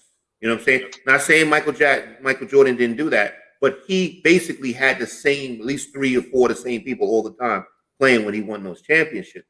And he had a cast member that stayed with him the whole time. That was Scottie Pippen. Like, LeBron didn't have that. He don't have a right-hand man that stayed with him the whole time. This is how I look at it. I think Michael Jordan's the better player. I think LeBron James is the better person. I think so too. And the thing is, too, I think people in today's society dislike LeBron James more than people dislike Jordan. Let me ask you a question. If you were starting a franchise today from scratch, and you know what you know, would you choose with your first pick Michael Jordan or LeBron James from scratch? Okay, and same age. They're the same age. What era are we playing in? The era ain't gonna matter to me. The era's not gonna matter to me. I'm gonna go with the guy that I think will stay at my franchise the longest. We are talking about a young Michael Jordan, correct? Yeah. They're both the same age in this era. Not Michael the Wizard. Not Michael. I'm gonna go with the guy that I think will. I'm gonna go with the guy that I think will stay. Okay, interesting. But it depends. Now that's different because now you're talking about Mike and those contracts back then, and now the NBA players took more control. Right. Mike, they signed long ass fucking deals. Remember, Michael Jordan was making lower than Brad Dorothy for years. He was making bullshit money. Then when he started getting those $30 million a year contracts and all that kind of stuff like that later on. So it depends. That's why it was different. It was different. That's what I'm saying. So it's kind of different. So if Mike had if they had the same business they have now, Mike would have jumped ship. I think Michael is better. I would actually take Kobe over LeBron. I agree with that. I agree with Jordan and Kobe over LeBron. I would do the same thing. If I'm starting from scratch, I'm taking LeBron. And I understand that too, because LeBron can play 5 positions. LeBron makes you competitive faster, bro. He just makes you competitive faster. Yeah, I don't think nobody was more competitive than Michael Jordan. Michael Jordan is competitive to this day. No, Yeah, no doubt. But I don't mean, when I say competitive, I don't mean personally competitive. I mean, he makes your team competitive.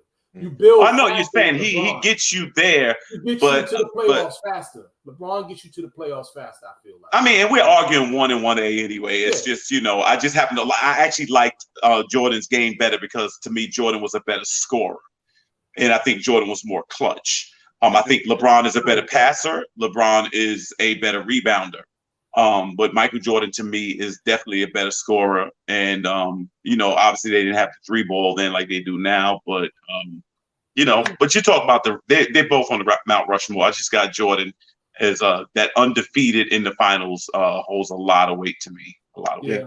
Yeah, I just think that, you know, the two of them are incredible. I just don't want us to miss this opportunity, man. That right now we got this guy LeBron James, man, who's doing some stuff, man, that frankly we haven't seen before, man. You know, he's gonna take us. He's about to take this whole thing places that we have that it just hasn't. But you know what, Derek, it's time to turn the page though. I look at these young boys, Morant, oh my God, and Luka, and them. It's their era coming up. It's the change of the guard. We watched Kareem leave, we watched Magic leave, we watched Kobe leave, we watched Shaq leave. We about to watch LeBron leave, and now this next generation, it's their time. They're about to take center stage. Well, for that to happen, the NBA got to change and stop putting the Pelicans on prime time.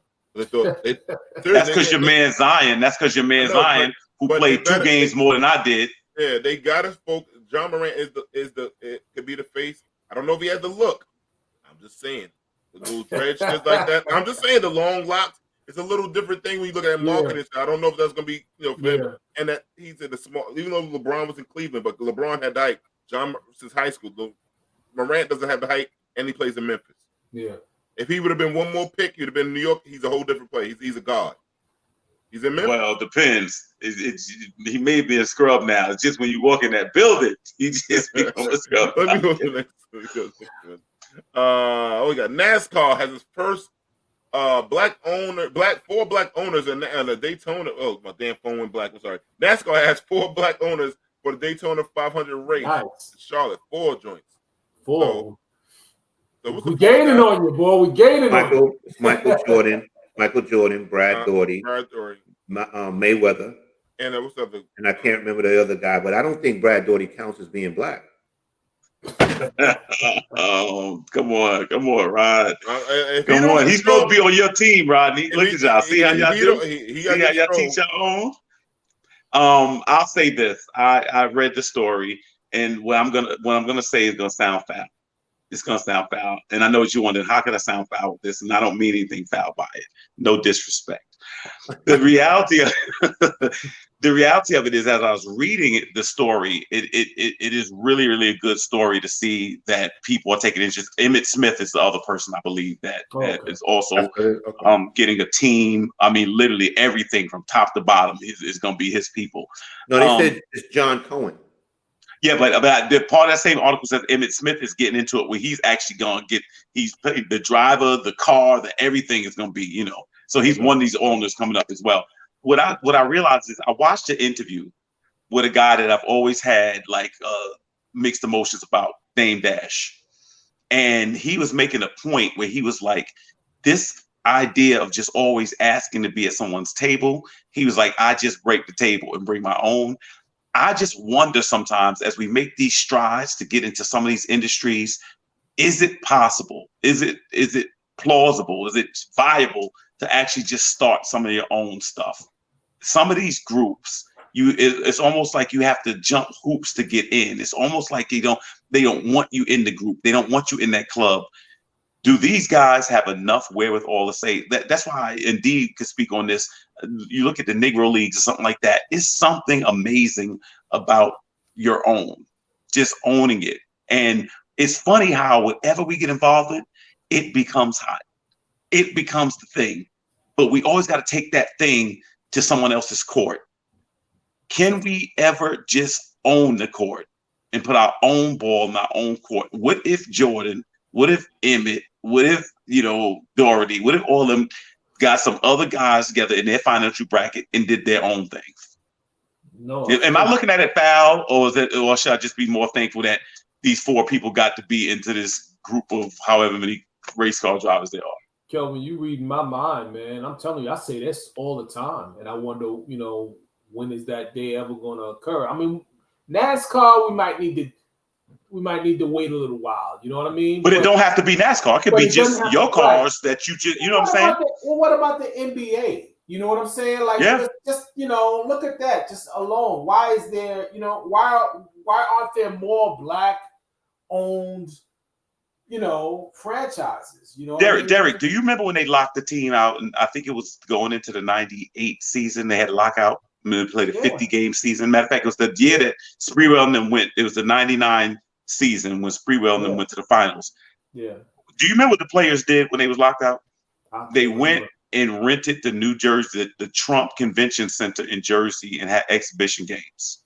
Gary Payton, Sean Kemp, whatever. Yeah. You know what I'm saying? Yeah. Because one thing that Dame Dash said that's true, and he was on Shannon Sharp's podcast, what he was saying was, if you take them out of the NBA, the NFL is no NFL. Right. You take us out of the NBA, there is no NBA. Right. So since you are the product, the attraction, you're the attraction. You put it like this: you'd go see LeBron play at the Garden if he rented it out himself. That's right. That's right. And played on that court. That's right. So that's why I'm wondering now. The problem is it would take a generation of players to do that, and they would lose money trying to get it established. Nobody's willing to do that right now.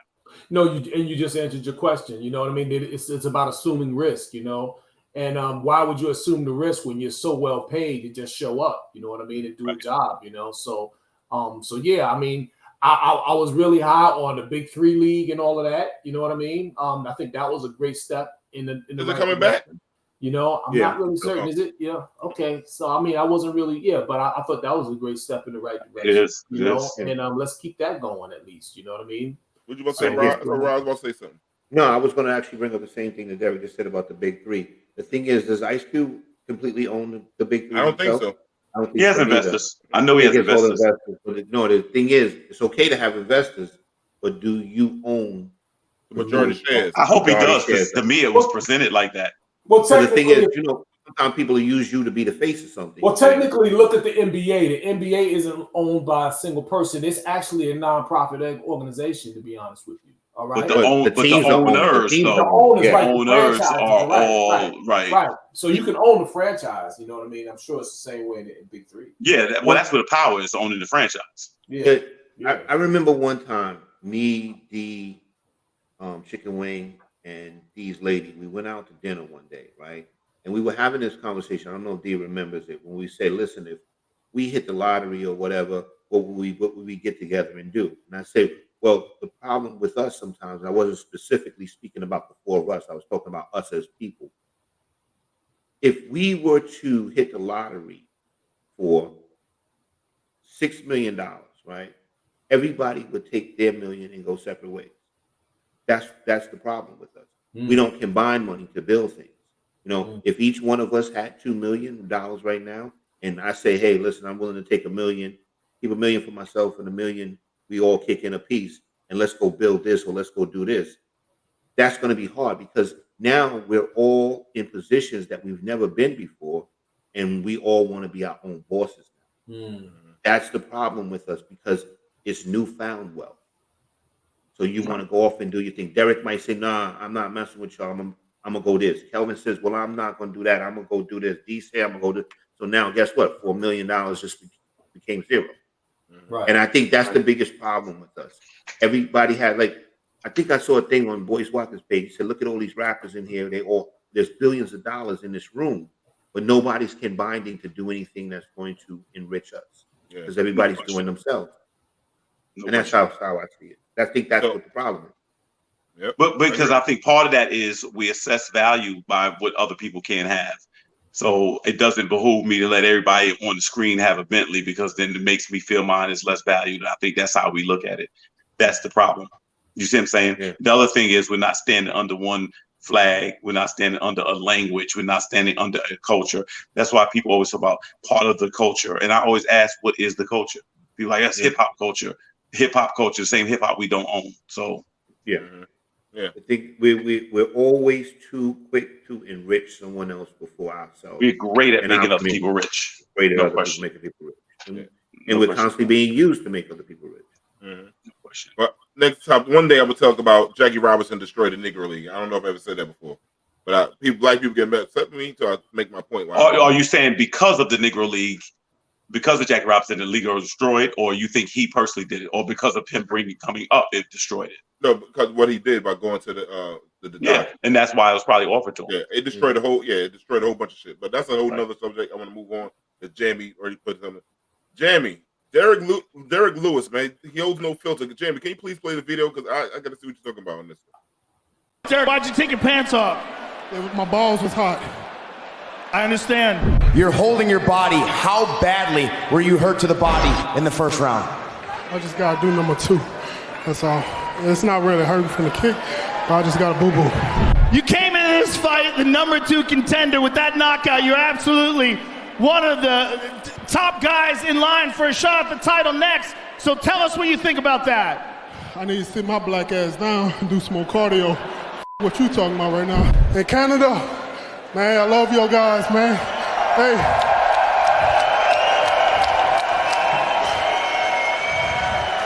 You know, I'm from Texas. I'm not with all this snow, man. Y'all can have that shit. For real. After party at Little Woodrow's. I'll let y'all buy me 5 shots. And I'm not buying y'all though. Come on now. I never saw this guy fight before he's 20 though. Yeah, I'm actually a fan of Derek Lewis's. Derek Lewis, for people that don't know, he's a UFC heavyweight. He has a very high knockout ratio. He's not been a heavyweight champion as of yet, but he's extremely entertaining, and they consider him having one of the best Instagram pages to follow when you want to laugh because he has zero filter. Him and D should be together. Oh man, see that's zero filter. That's some bullshit. Yeah. See, no stroll. Yeah, no disrespect. No disrespect. Yeah, no disrespect. No disrespect. No, but he's very funny. He speaks his mind. He says whatever he wants to say, and he actually wound up getting an endorsement from a company that I think it's called like a ball wash, a man's genital wash. So he has an endorsement. He has an endorsement for that from that statement at the end of that one of his fights. But very hilarious Instagram page. If you follow him, there's a lot of stuff. Derek, I gotta look for his joint. Yeah, it's Derek. Rod, send me his page. I'm gonna find it. I'm gonna send it to you. I'll send it. I'm gonna find that. Follow that dude. He looks interesting. Yeah. I mean, when he fights, it's very interesting too. I mean, he doesn't disappoint. You know. Okay, cool. If he hits you, you're going to sleep. Night. Sleepy time tea. Yo, man, this is some messed up, man. I'm glad they caught this dude. A man throws some human shit on a woman on the train. Jamie, I think we have a video for this one, man. Oh.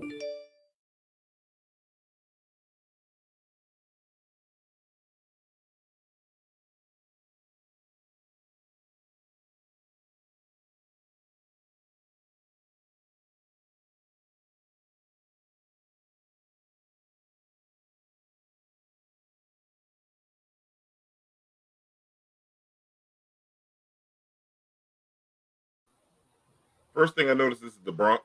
Yeah. But Try Jesus, Don't Try Me was ringing in my head. I don't understand it. Yo. D, I was playing the remix to Try Jesus, Don't Try Me in my head. I want to say this right now, and you can play this back if I should ever find myself in a situation. When they ask you, D, Rodney, and Derek, did y'all ever think that Kelvin was capable of trying to kill somebody? I want y'all to say yes, because we have video proof of what he said this night. I promise you, if I wouldn't have killed the man, it's because I didn't know how. I'm trying to tell you, but we definitely tried. I'm trying to tell you that. Right. And then the thing that makes it even worse is the fact that this man was let out of jail because it's no bail for what he did. You know what I'm saying? So he's back on the street. Oh, right now after they caught him? Shit? Yeah, he was released without bail. See, this has got to stop. That whole you got to. That's what I'm saying. That's what I'm saying. I'm tired of this shit now, man. And that's what I'm saying. So he's on the street. He's on the street. First of all, that's assault in the worst way. That's dangerous. You kill somebody like that. You know what I'm saying? Hepatitis, all kind of shit could be anything. But I promise, and I'm saying this before, with God listening, I'd have tried. I'd have tried to put that man through every car of that train. I'm telling you the truth.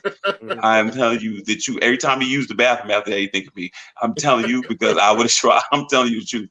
I mean, if that was a relative of mine, I'd have tried. I'm saying, if your mother, your wife came home and said, "Yo, somebody put some human shit on me," I'm going to jail for the rest of my life. Yeah, and don't let them get bail, because if they get bail, like, well, baby, you better get the house put up. That's the worst thing that could happen to him. Word up. Because and what I'm saying is, again, this is again, y'all talk about mental health. This is all selective. You're not gonna tell me that Mike Tyson sitting there, he walks up and does that. He's just not. I'm just telling people select their victims. Yeah, Samantha says, I believe he was arrested again for a hate crime after being released. That's Big Sam or Little Sam, Rob? Big Sam. Big Sam. What up, Big Sam? Well, I tell you the truth, I'd have been arrested for homicide crime after he was released. I'm telling you the truth. That is. See, as usual, Rodney has a different view. Break it down, Rodney. Break it down. down. I would have known. I would have known that he was going to be released based on the charge, right? And I would have been waiting right up there, simply looking for that ass. The thing is, because then I would have switched places with him, because I would have been going in. You know what I'm saying? But the thing is that what we just saw was probably one of the most cowardly acts that you could probably commit as a man. And you can't convince me. Me and Calvin had this conversation. People are selectively crazy sometimes. Yeah. No doubt. He did that to a woman intentionally and not to a man. He's crazy, but he ain't stupid. It's a difference. Correct. There's a difference. There's a difference. Any of us, all of us over 6 feet, right? Right? You think he walking up on any of us doing that dumb shit? No, I don't think so. I'm positive. I'm telling you, because I can't tell you how he walks up, but I could have definitely told you one of us was gonna see God that day. That's the truth. I'm telling you the truth. I'm dead serious. I'm talking third rail. I'm talking about the third rail. I mean it. I'm serious. That's it. I was taught to go to war if somebody spit on you. So you know what I'm saying? Let me tell you something. That could have happened 2 days ago with me, and I would have still been trying to catch my breath today from the fucking exertion I'd have put on him. I'm trying to tell you. I'd have been still tired from it. I'm trying to tell you. They just said we interrupt what's going on in the Ukraine right now. Y'all ain't gonna believe this. Yeah, exactly. I'm trying to tell you. We're going down to the Bronx train station and watch this. Putin say, after what I just saw, let's talk.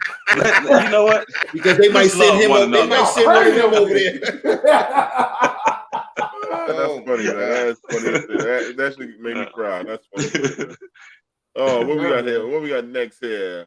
A white woman says she wants to come over to the black side, then gets played. Jamie, can you play the videos? He was younger than me. He was younger than you? Yeah, so did he cheat? Like older boys. How old are you? I'm 23.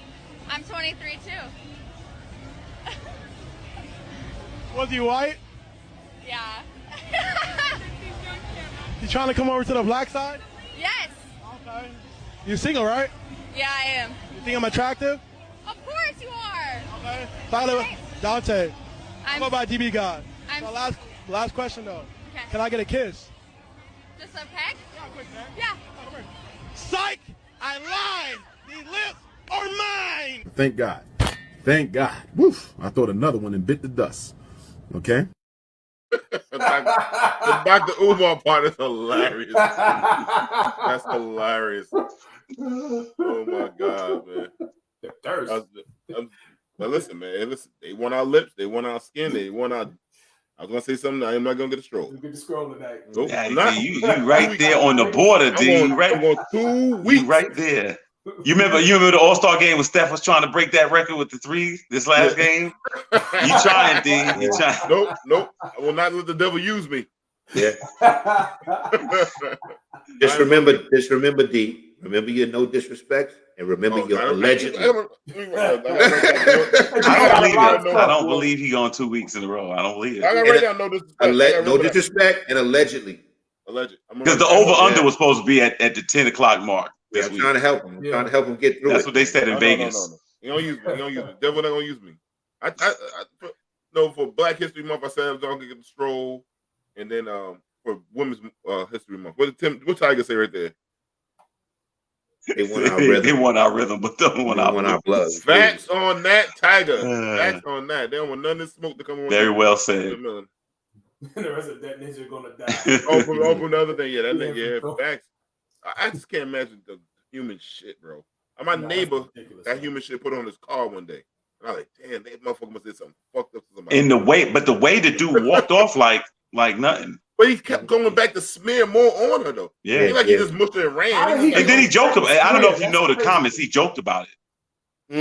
He joked about it to the cops. No, he got to die. Cursed out the judge. Yo, here's some other wild ass news here. Jamie, I don't know where you find these damn stories. Michigan father kills his daughter to avoid paying child support. Oh, you mother! Wow. You know what? I'll say this. This is the first time since we've been doing this show where I read the headline and would not read any further. Yeah, I know that's true. I didn't read any further. I was not interested in. There's nothing that could be said in that article that even comes close to making me understand this. So I didn't even read any further. I apologize to the audience, but I would not read the article. He's worse than Ray Caruth, bro.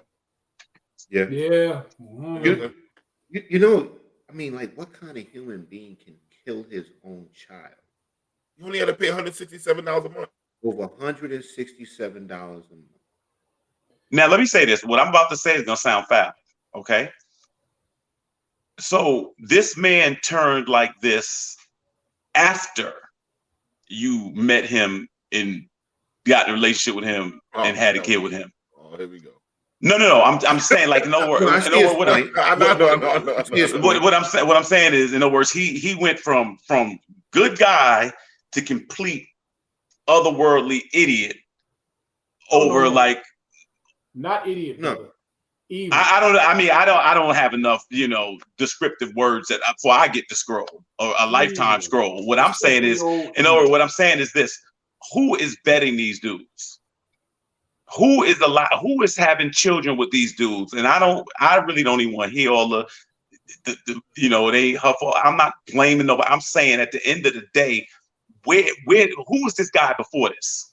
That's what I want to know. I agree with what you're saying. Because the thing is, don't tell me he didn't show signs of this type of behavior prior to this. So a man that's capable of killing his child because he didn't want to pay $167 to actually kill his child, his own flesh. That man was somebody that you would sleep with. No, something's wrong. Monique says, I'm so concerned with the amount of black men doing things that was only being done by other races. Yeah, I don't, you know what? Malcolm X said it best a long time ago. He said we start mimicking the master. I guess so, man. So, but $167, I guarantee this brother looks like the type to buy 2 bottles of Hennessy, if not a month, maybe once a week, right? At $40, $50 a wop. Let's keep it a buck. You buying a 50 sack of weed, right? I bet you got $167 worth of Jordans on. You got that. Yeah. Like, come on, son, 167. You can find that shit. I don't even know. I can't do my math real fast, but I know that's divided by 4 weeks. What is that? And that's D. That's why we know it's not about money. I mean, it's not about money. In other words, it could have been $10. In other words, this is a person who is a monster. Yeah, it was personal. Rod froze for a second. I thought Rod was about to say something. He froze for a second, Rod. Go ahead, man. You want to say something, Rod? No, I did froze. Oh, what's going on with Kelvin? All right. I'm frozen? No, you was like distorted for a minute. So what's that just mean? That's how mad I was at this whole situation. What you about to say, Rodney? No. I'm just saying it's not about the money. Like, I mean, how can you muster up that much evilness? There you go. Thank you. It's demonic. Child's life. It's demonic. Right. To even, first of all, for it to even come into your mind, and then you actually carried it out. Yeah. That's very sick, dude. That's real sick. Yeah. I'm just trying to figure out how they took him alive. Like, he didn't have the decency to off himself. Like, they took him alive for real. Like, I just hope jail justice. I hope prison justice take care of that. Well, what they're going to do is they're going to isolate him. Because we need to stop that too. We need to stop that. So the kid don't need to be protected. He need to be protected. No, let me run the penal system. I have the whole situation right in about a week and a half. Yo, everybody, you want to go to jail? No. Oh no. No lie. One of my ex-friends, he went to jail and he said, he said last time he went, he said he realized he's gonna go back because the culture changed. This is some weird shit. The culture changed because he said rapists, which he used to call tree jumpers, rape little girls and boys. He said he used to put them in population, get them fucked up. Now they all protected, like Rodney was saying. Mhm. So this guy's gonna be protected, and you know he's gonna be in what you call it, what's the shit, protected by PC, and nothing's gonna happen to him. That shouldn't let it go down. Like you so tough to beat up. But how old was the baby? Four, something like that. Go on there, fuck with Raheem. I've been there for 22 years. Right. Yeah. Right. You know what I'm saying? Like that kind of shit. Do that shit there, bro. She said this was definitely done to harm the mother. I agree, honey. For real, for real. Yeah, for but real. then do the rake a roof. I'm not saying the harm like, but rake a roof. At least he went after. I'm not saying, but rake a roof. Let me run the judicial system. Let me run the penal system. But you see how you be hitting the pothole on stuff? You wouldn't have no more potholes. you see how there's garbage on the street? Wouldn't be no more garbage on the street. No, I'm talking about get it right. I'm talking about no. Everybody say I don't want to go to jail no more. That's the truth. No, wait. Monique says if we as women took as much time picking out dick as we do our shoes, we might see a better world. Send her a shirt. Send her. Does she get the scroll for that? Who, her? No, she don't get the scroll. She get the applause. She get me to stand up and clap. She right. She absolutely right. No, I'm just because she said that word. If D had said it, he probably would have got the scroll. No, the person that gives the scroll actually allowed it to come on the show. So, no, but I'm being fair. I'm just being fair. Thank you. You know what? No disrespect. Yeah, no disrespect. What's the other word? Oh, no disrespect. Alleged. Yeah, no. Alleged. But you know what? She had to use that word for impact, and she was right. No, she's right. I'm just joking. She's got a point. Yeah, she got a serious point, man. I don't know, man. What's that? Okay, we got a few more minutes here. KRS-One, the rapper KRS-One, said that the size of your paycheck dictates the truth we all were willing to speak on. I think he's absolutely right. I'm not. Go ahead. Anybody thoughts on that, brothers? I mean, if you've ever code switched at work, you know what I'm saying? This is along those lines, you know what I mean? So you know that there are certain things that you can say, certain ways of being that are acceptable in certain environments and around certain times, and people. So that's just what it is, So he's not lying, and that goes for everybody, no matter how much money you're making, how much money is on the line, So yeah, he's got a point, He's definitely got a point. I agree with it, and it's a little tough for people in their situation because these guys haven't punched the clock in 35 years. You know what I'm saying? So they don't have to be, kind of assimilate into some type of corporate setting or work. These guys, think about it. Look at the rappers. A lot of them that started out very early, getting discovered at 18 and 19 and 20. Even a lot of athletes. When you become a professional athlete, they know who you are usually by 13. 14. You know what I'm saying? Some of these guys ain't never have a paper route. So yeah, you have to, it's part of living in this culture, this society. Yeah, that's funny. He doesn't have shit to do with his head. It's horrible, man. But Jamie said he got a video, but people want to understand. Jamie, can you play the video to KRS-One? What he said? The smarter you get, it seems the dumber you get. The smarter our intellectuals become, the more cowardly they become. This has something to do with this colonial education we're getting, because I know some great black minds. I'm in the university system. I see these minds. I talk. People, great minds. But that paycheck is going to dictate what's going to come out that mind. Or come out your mouth of that mind. And that paycheck is based off of that other piece of paper that they got to affirm their paycheck. I got master's degree. So therefore, I get paid more. I get paid more. Therefore, I'm controlled by your system. I know the truth, but let me not speak it right now. Nah, because I can't. I got to feed my family. Right. Now, feeding your family is way more important than speaking the truth to a people that's going to treat you like they did Dr. King. If there was a reward to speaking truth, more people would. Indeed. Well, there's no That's reward. not where the bag is. It's like you said, the bag is in the fantasy. See, that's what it is. Everybody has to go back. So it's true. Yo, what you gonna say, Ronnie? Didn't Nick Cannon have to apologize for something he said that was true? He did. He had to get it on his back. You're right, Rod. He did. He went up there. He had to talk to the rabbi. He had to kiss the ring. All that good shit. But it still goes back to what we said earlier. It's ownership. You don't own it. So you can take that great mind and you work for one of these companies. You work for Apple, or you work for one of these companies, Tesla, whoever. Yeah, you're going to capitulate. That's the bottom line. Yeah. That's the bottom line. Yeah. The thing is, I had this conversation with my kids, and I say, listen, when you become the boss, you can do what you want. You don't have to conform to society's rules to some degree. Right. You know what I mean? You dictate your own rules. I said, rich people make their own rules, and they don't let anybody tell them what to do. Right. Bottom line. Yeah. So you want to do what you want? You want to make decisions? Get rich. See how many decisions you can make. Right. Yeah, you know, it's so funny. We have so much. We're so close that if we wanted to do it, we could shake this whole system up. We just can't get it together amongst ourselves. It's unity, lack of unity. That's it. That's it. We literally, if we could get it together ourselves. I always say right now. So what do you have? Like 600 guys in the NBA literally can get together and say, hey, we want to play on Friday nights. Let's rent the Staples Center out. We want to play on Saturday. Let's rent the Garden out. You actually do this and take the sales and split the money. We're just not going to do it. I think the greatest opportunity that athletes had was the Colin Kaepernick situation. If they had rallied around him, they could have shut the league down. Shut it down, bro. But they did. That was the biggest opportunity, in my opinion, was that situation.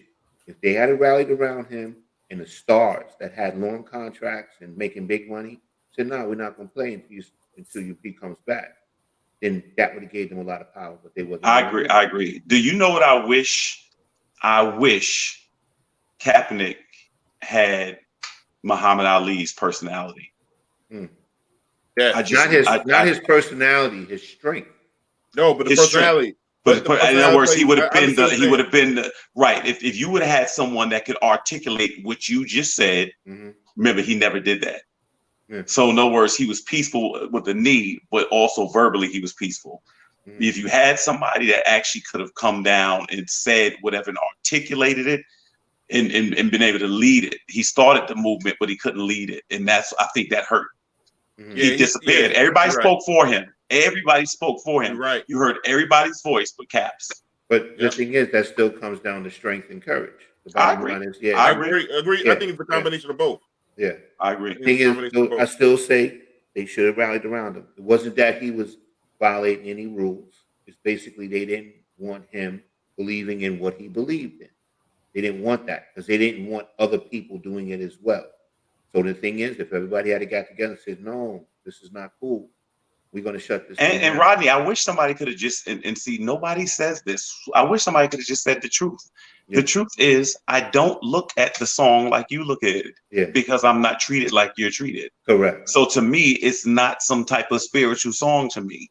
Yeah. To me, it is just as divisive as the country is. Yeah. So you know what I'm saying? In other words, you're saying, well, I'm going to kneel because I want to draw attention to what's going on. I'm going to kneel because I don't believe in the song. Right. See, nobody wants to, in other words, yes, it is the national anthem. We still treat it and being oppressed over here. So whether it's a national anthem or not, we're still not treated fairly. So in the speculation, the song doesn't hold the same value to me. You do realize that the national anthem wasn't always played with the players on the field either. Yeah, we know that. Yeah. Mm-hmm. No, a lot of people don't know that. Yeah. Oh. They think that that players always stood and held it. They didn't start doing the national anthem with the players out there until they were looking for recruitment for the military. And also, the Army gave a big check to the NFL. Yeah, that's right. They gave the Army, the military gave a check to the NFL, and then they started bringing them out there to stand out there to actually increase recruitment. That was how they came out and started doing it. Yo, Kaepernick had a chance, man. I think his team of people too. Like his girlfriend said some off-brand shit when he's about to get the job with the Baltimore Ravens. Remember that? Mm-hmm. I remember that. She said some off-brand shit. Like I think I agree with both of y'all. He just needed. He had what he was trying to do, but he wasn't polished on, like you said, Kelvin. I think Rodney's too strong. Whenever you have a protest, right? You protest and there's a demand, right? But if I say, well, D, I'm gonna protest something, I'm not gonna eat again until there's world peace. Well, you can't have a definitive time for that. So therefore, you say I'm gonna kneel until people are treated right. Brown and black people are not gonna be treated right. So when the NFL says, "Hey, we'll give you all $100 million if you to invest in any group that you want to invest in," well, then that's how you negotiate. That's what they were saying. The NFL said, "Y'all stop this. We'll actually take each team and we'll donate money to the cause that y'all want." But you say, "I'm going to stick with the people until the people are treated, the poor people treated well or treated better." Well, when does that going to happen? How do you quantify that? Yeah. And that goes back to what you were saying. The whole scenario was just too big for him as a person. Yeah, he didn't have a rollout for it. He had an idea. He just That's why these things have to be channeled. Whenever you have ideas, they have to be channeled. Right. You know, and that's a reality. It's commendable, but it fizzled out, didn't it? Yeah. What was the basketball player's name that wouldn't stand for the national anthem? Chris Jackson. Abdul Mahmoud Raouf. Yeah, there you go. That's the name I know. Yeah, I know. I couldn't say that name. That's why I was just trying to go with the Chris Jackson. I know the brother was on Denver, but I always blow his name, and I don't want to disrespect the brother and try to say it. And basically, they had to follow suit because when Chris Jackson did it, they didn't want that in NFL. They didn't want that publicity and stuff because he gained a lot of publicity. And then when you look back, he was never really standing for the anthem. Some reporter just happened to notice it one day and wrote an article about it, and it just blew up. Oh, that was what's his name too, wasn't Beast Mode used to sit down? Oh, you're talking about from Seattle, Marshawn Lynch. Marshawn Lynch. Marshawn Lynch landed on his feet, man. He got commercials, endorsement. He didn't give a fuck. He stayed true to who he was. Yeah, he stayed true to who he was. And you didn't buckle. And you gotta have great talent. He had great talent. Yeah. Oh, you have to have that. If you don't have that, you forget it. But I tell people that the more talented you are, the more power you have. Yeah. Because once you made trying to lose you. Yeah, Kaepernick was good, but he wasn't great. He had fallen off by then. People don't want to admit that. Same thing with Ray Rice. If Ray Rice would have been Aaron Rodgers and hit that woman at the elevator, my man got a fine, a suspension, been right back. Yeah. But Ray Rice was a running back who was old, and it was at the end of his line. That was it. Do you think if Colin Kaepernick had won that Super Bowl he was in, do you think he would have more power by having a ring? No. You don't think so? No. His talent was okay, but he was already waning. He was coming off the bench for Gabrick. Mm-hmm.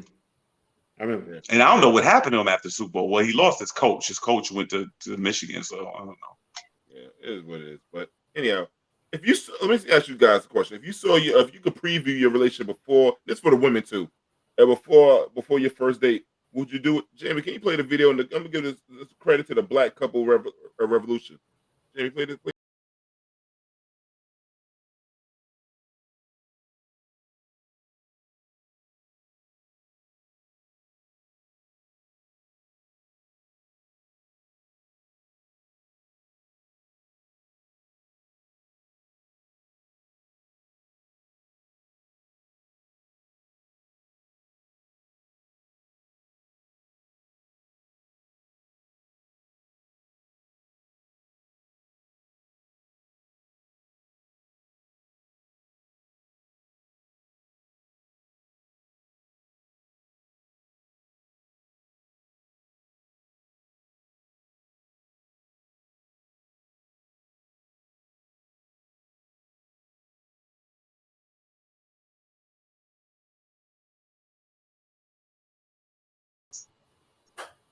That shit look too perfect.